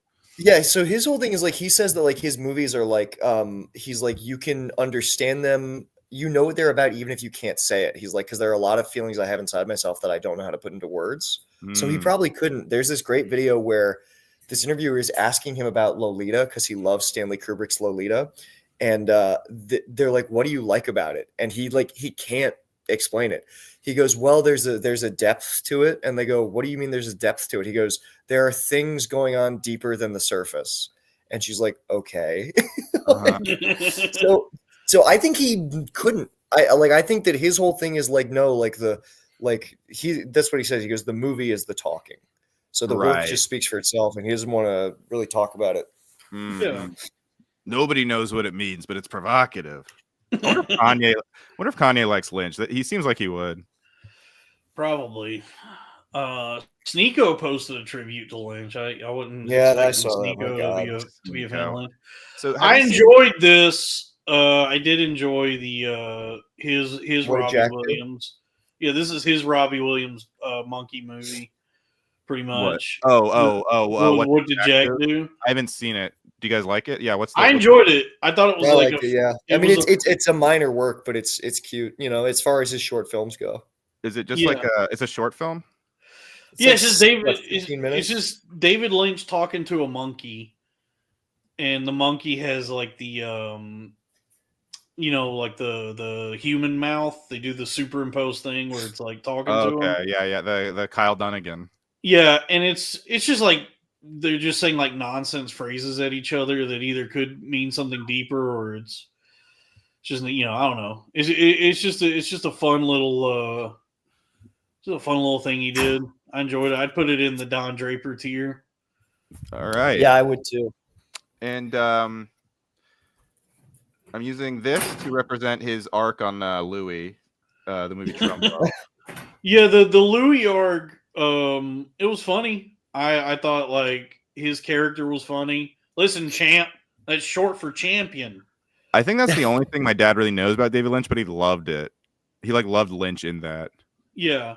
Yeah, I mean that's like the cool thing about Lynch is that like is like seemingly mysterious and cryptic and abstract as like all the shit he did seems. The actual guy just seemed like a pretty chill dude. Yeah, as we said, not a pretentious guy, pretty wholesome. Seems like he was just being himself. He had a good sense of humor. He did, he did Louis, he did Cleveland Show, on Family Guy. Yeah, I guess. So that's about it. Did you read, by the way, I read today that there was something that came out, I don't know if this is true or not, but I heard that his family found him in his meditation chair. Yes, I did see that. He died meditating allegedly, but it was also from like smoke inhalation, right? Like, I think he was already struggling because of the emphysema, and I heard but then like the wildfires, the fire on Mulholland Drive like reached his house. Like, dude, they had to evacuate it. The city he loved. Quentin lives there. I wonder if he had to evacuate. But yeah, apparently he went to do his daily meditation. Damn, and he just died. That's crazy. That's just died. Well, I guess at least he didn't like die coughing or whatever. I got to be honest with you. As sad as it is, like like the sort of like a sinking feeling you get where it's like, oh, there's never going to be another David Lynch thing. I can't believe he lasted as long as he did. Like, I know. Considering like how unhealthy he lived, like he smoked like crazy, he ate junk food. He was not like a paragon of health. He was a very American man. The fact that he made it to 78 and it seemed like the smoking didn't really catch up to him until he was well into his 70s. Yeah. I guess it goes to show you that they've been lying to us. You can smoke. cigarettes. Yeah. I just wish people did more. Apparently, there's a bunch of undone stuff at Netflix, and I really hope, I don't know, if someone would make that or something. I don't know. Would you want someone to make his unmade No. stuff? No. No, because it's the whole thing is it's him. Like, if he's not making it, then it's I'm just not that interested. Because only he's gonna get those performances. Only he's gonna know how to edit it. Only he's gonna do that sound design. If he, if he has any like, What if Seth MacFarlane did it? Okay, well, yeah, I would watch that. Yeah, I think it'd be cool to see if they did like a gallery for any paintings he might have been working on.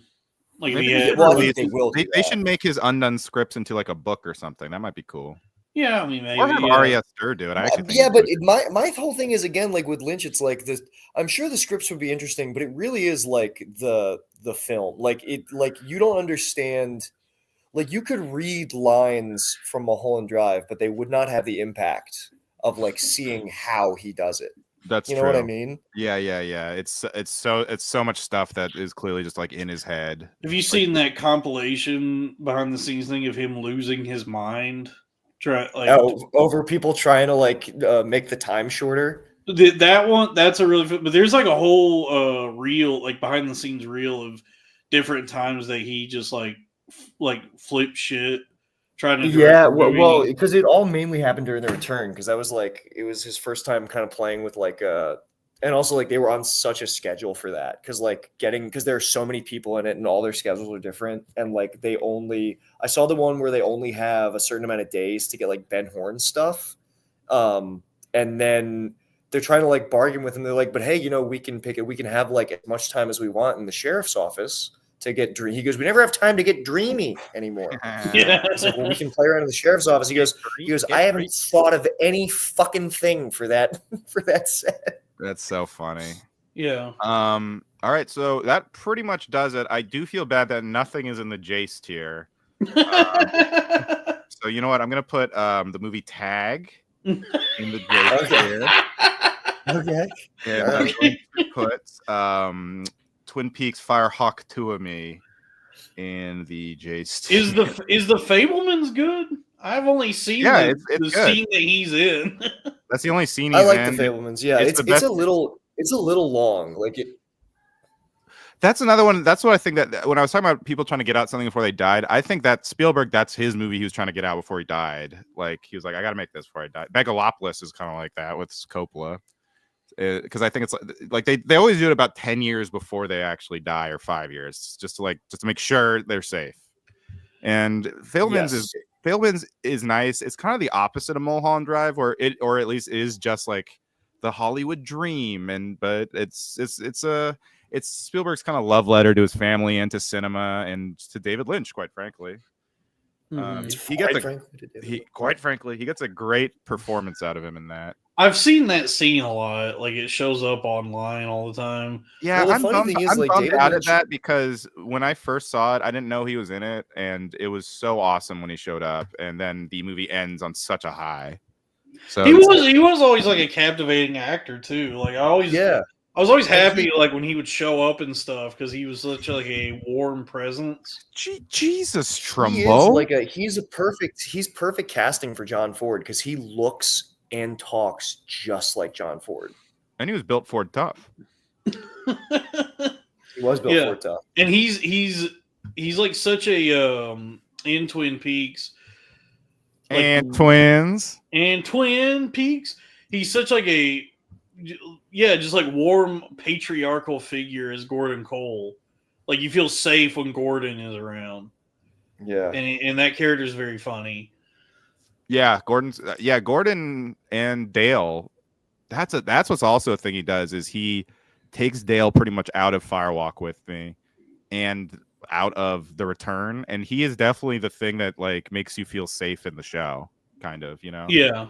He's like that was also kind of an accident too, because like there are more Dale scenes, because you can thank you for bringing that up. Have you seen the missing pieces thing? Yeah, and there's some stuff in the missing pieces there are parts of Twin Peaks season 3 that like reference. You have to have seen the missing pieces to like understand. Wow. Specifically, like the scene where like he puts the ring down in the like. Anyway, but and also like the extended David Bowie scene. They use the cool. missing pieces version in this show, but they also changed some of the dialogue, which I mentioned earlier. But Dalton, I heard Sal has Twin Peaks: The Reese's Pieces. he does. I remember the first time I saw the restaurant, I was like, "Oh, they got like a David Lynch restaurant." No, it was just it was just busty waitress. Well, Dale Cooper was supposed to be in the movie more, but there was like a scheduling conflict. That's why Chris Isaac. What? With the Chris Isaac character? Chris Isaac, yeah, Chris Isaac. They wrote in the Chris Isaac role, but that was supposed to be Dale Cooper stuff. Chet Desmond, which is CD. It's the reverse of DC. Okay. All right. Well, we did it, guys. Nick, I'll let you get to bed. Do you have anything to plug? Listen to my podcast, Trophy Wives. You can find it on Spotify, and we have the video episodes up on YouTube. I do it with two really funny guys, Noah and Ben, and yeah, we'll have another episode up on Friday. Nice. Thanks for having me, guys. It was fun. Yeah, of course. Yeah, thanks for coming, even though you never acknowledge that you're on the show publicly. What a delightful retrospective. Okay. I'll retweet it.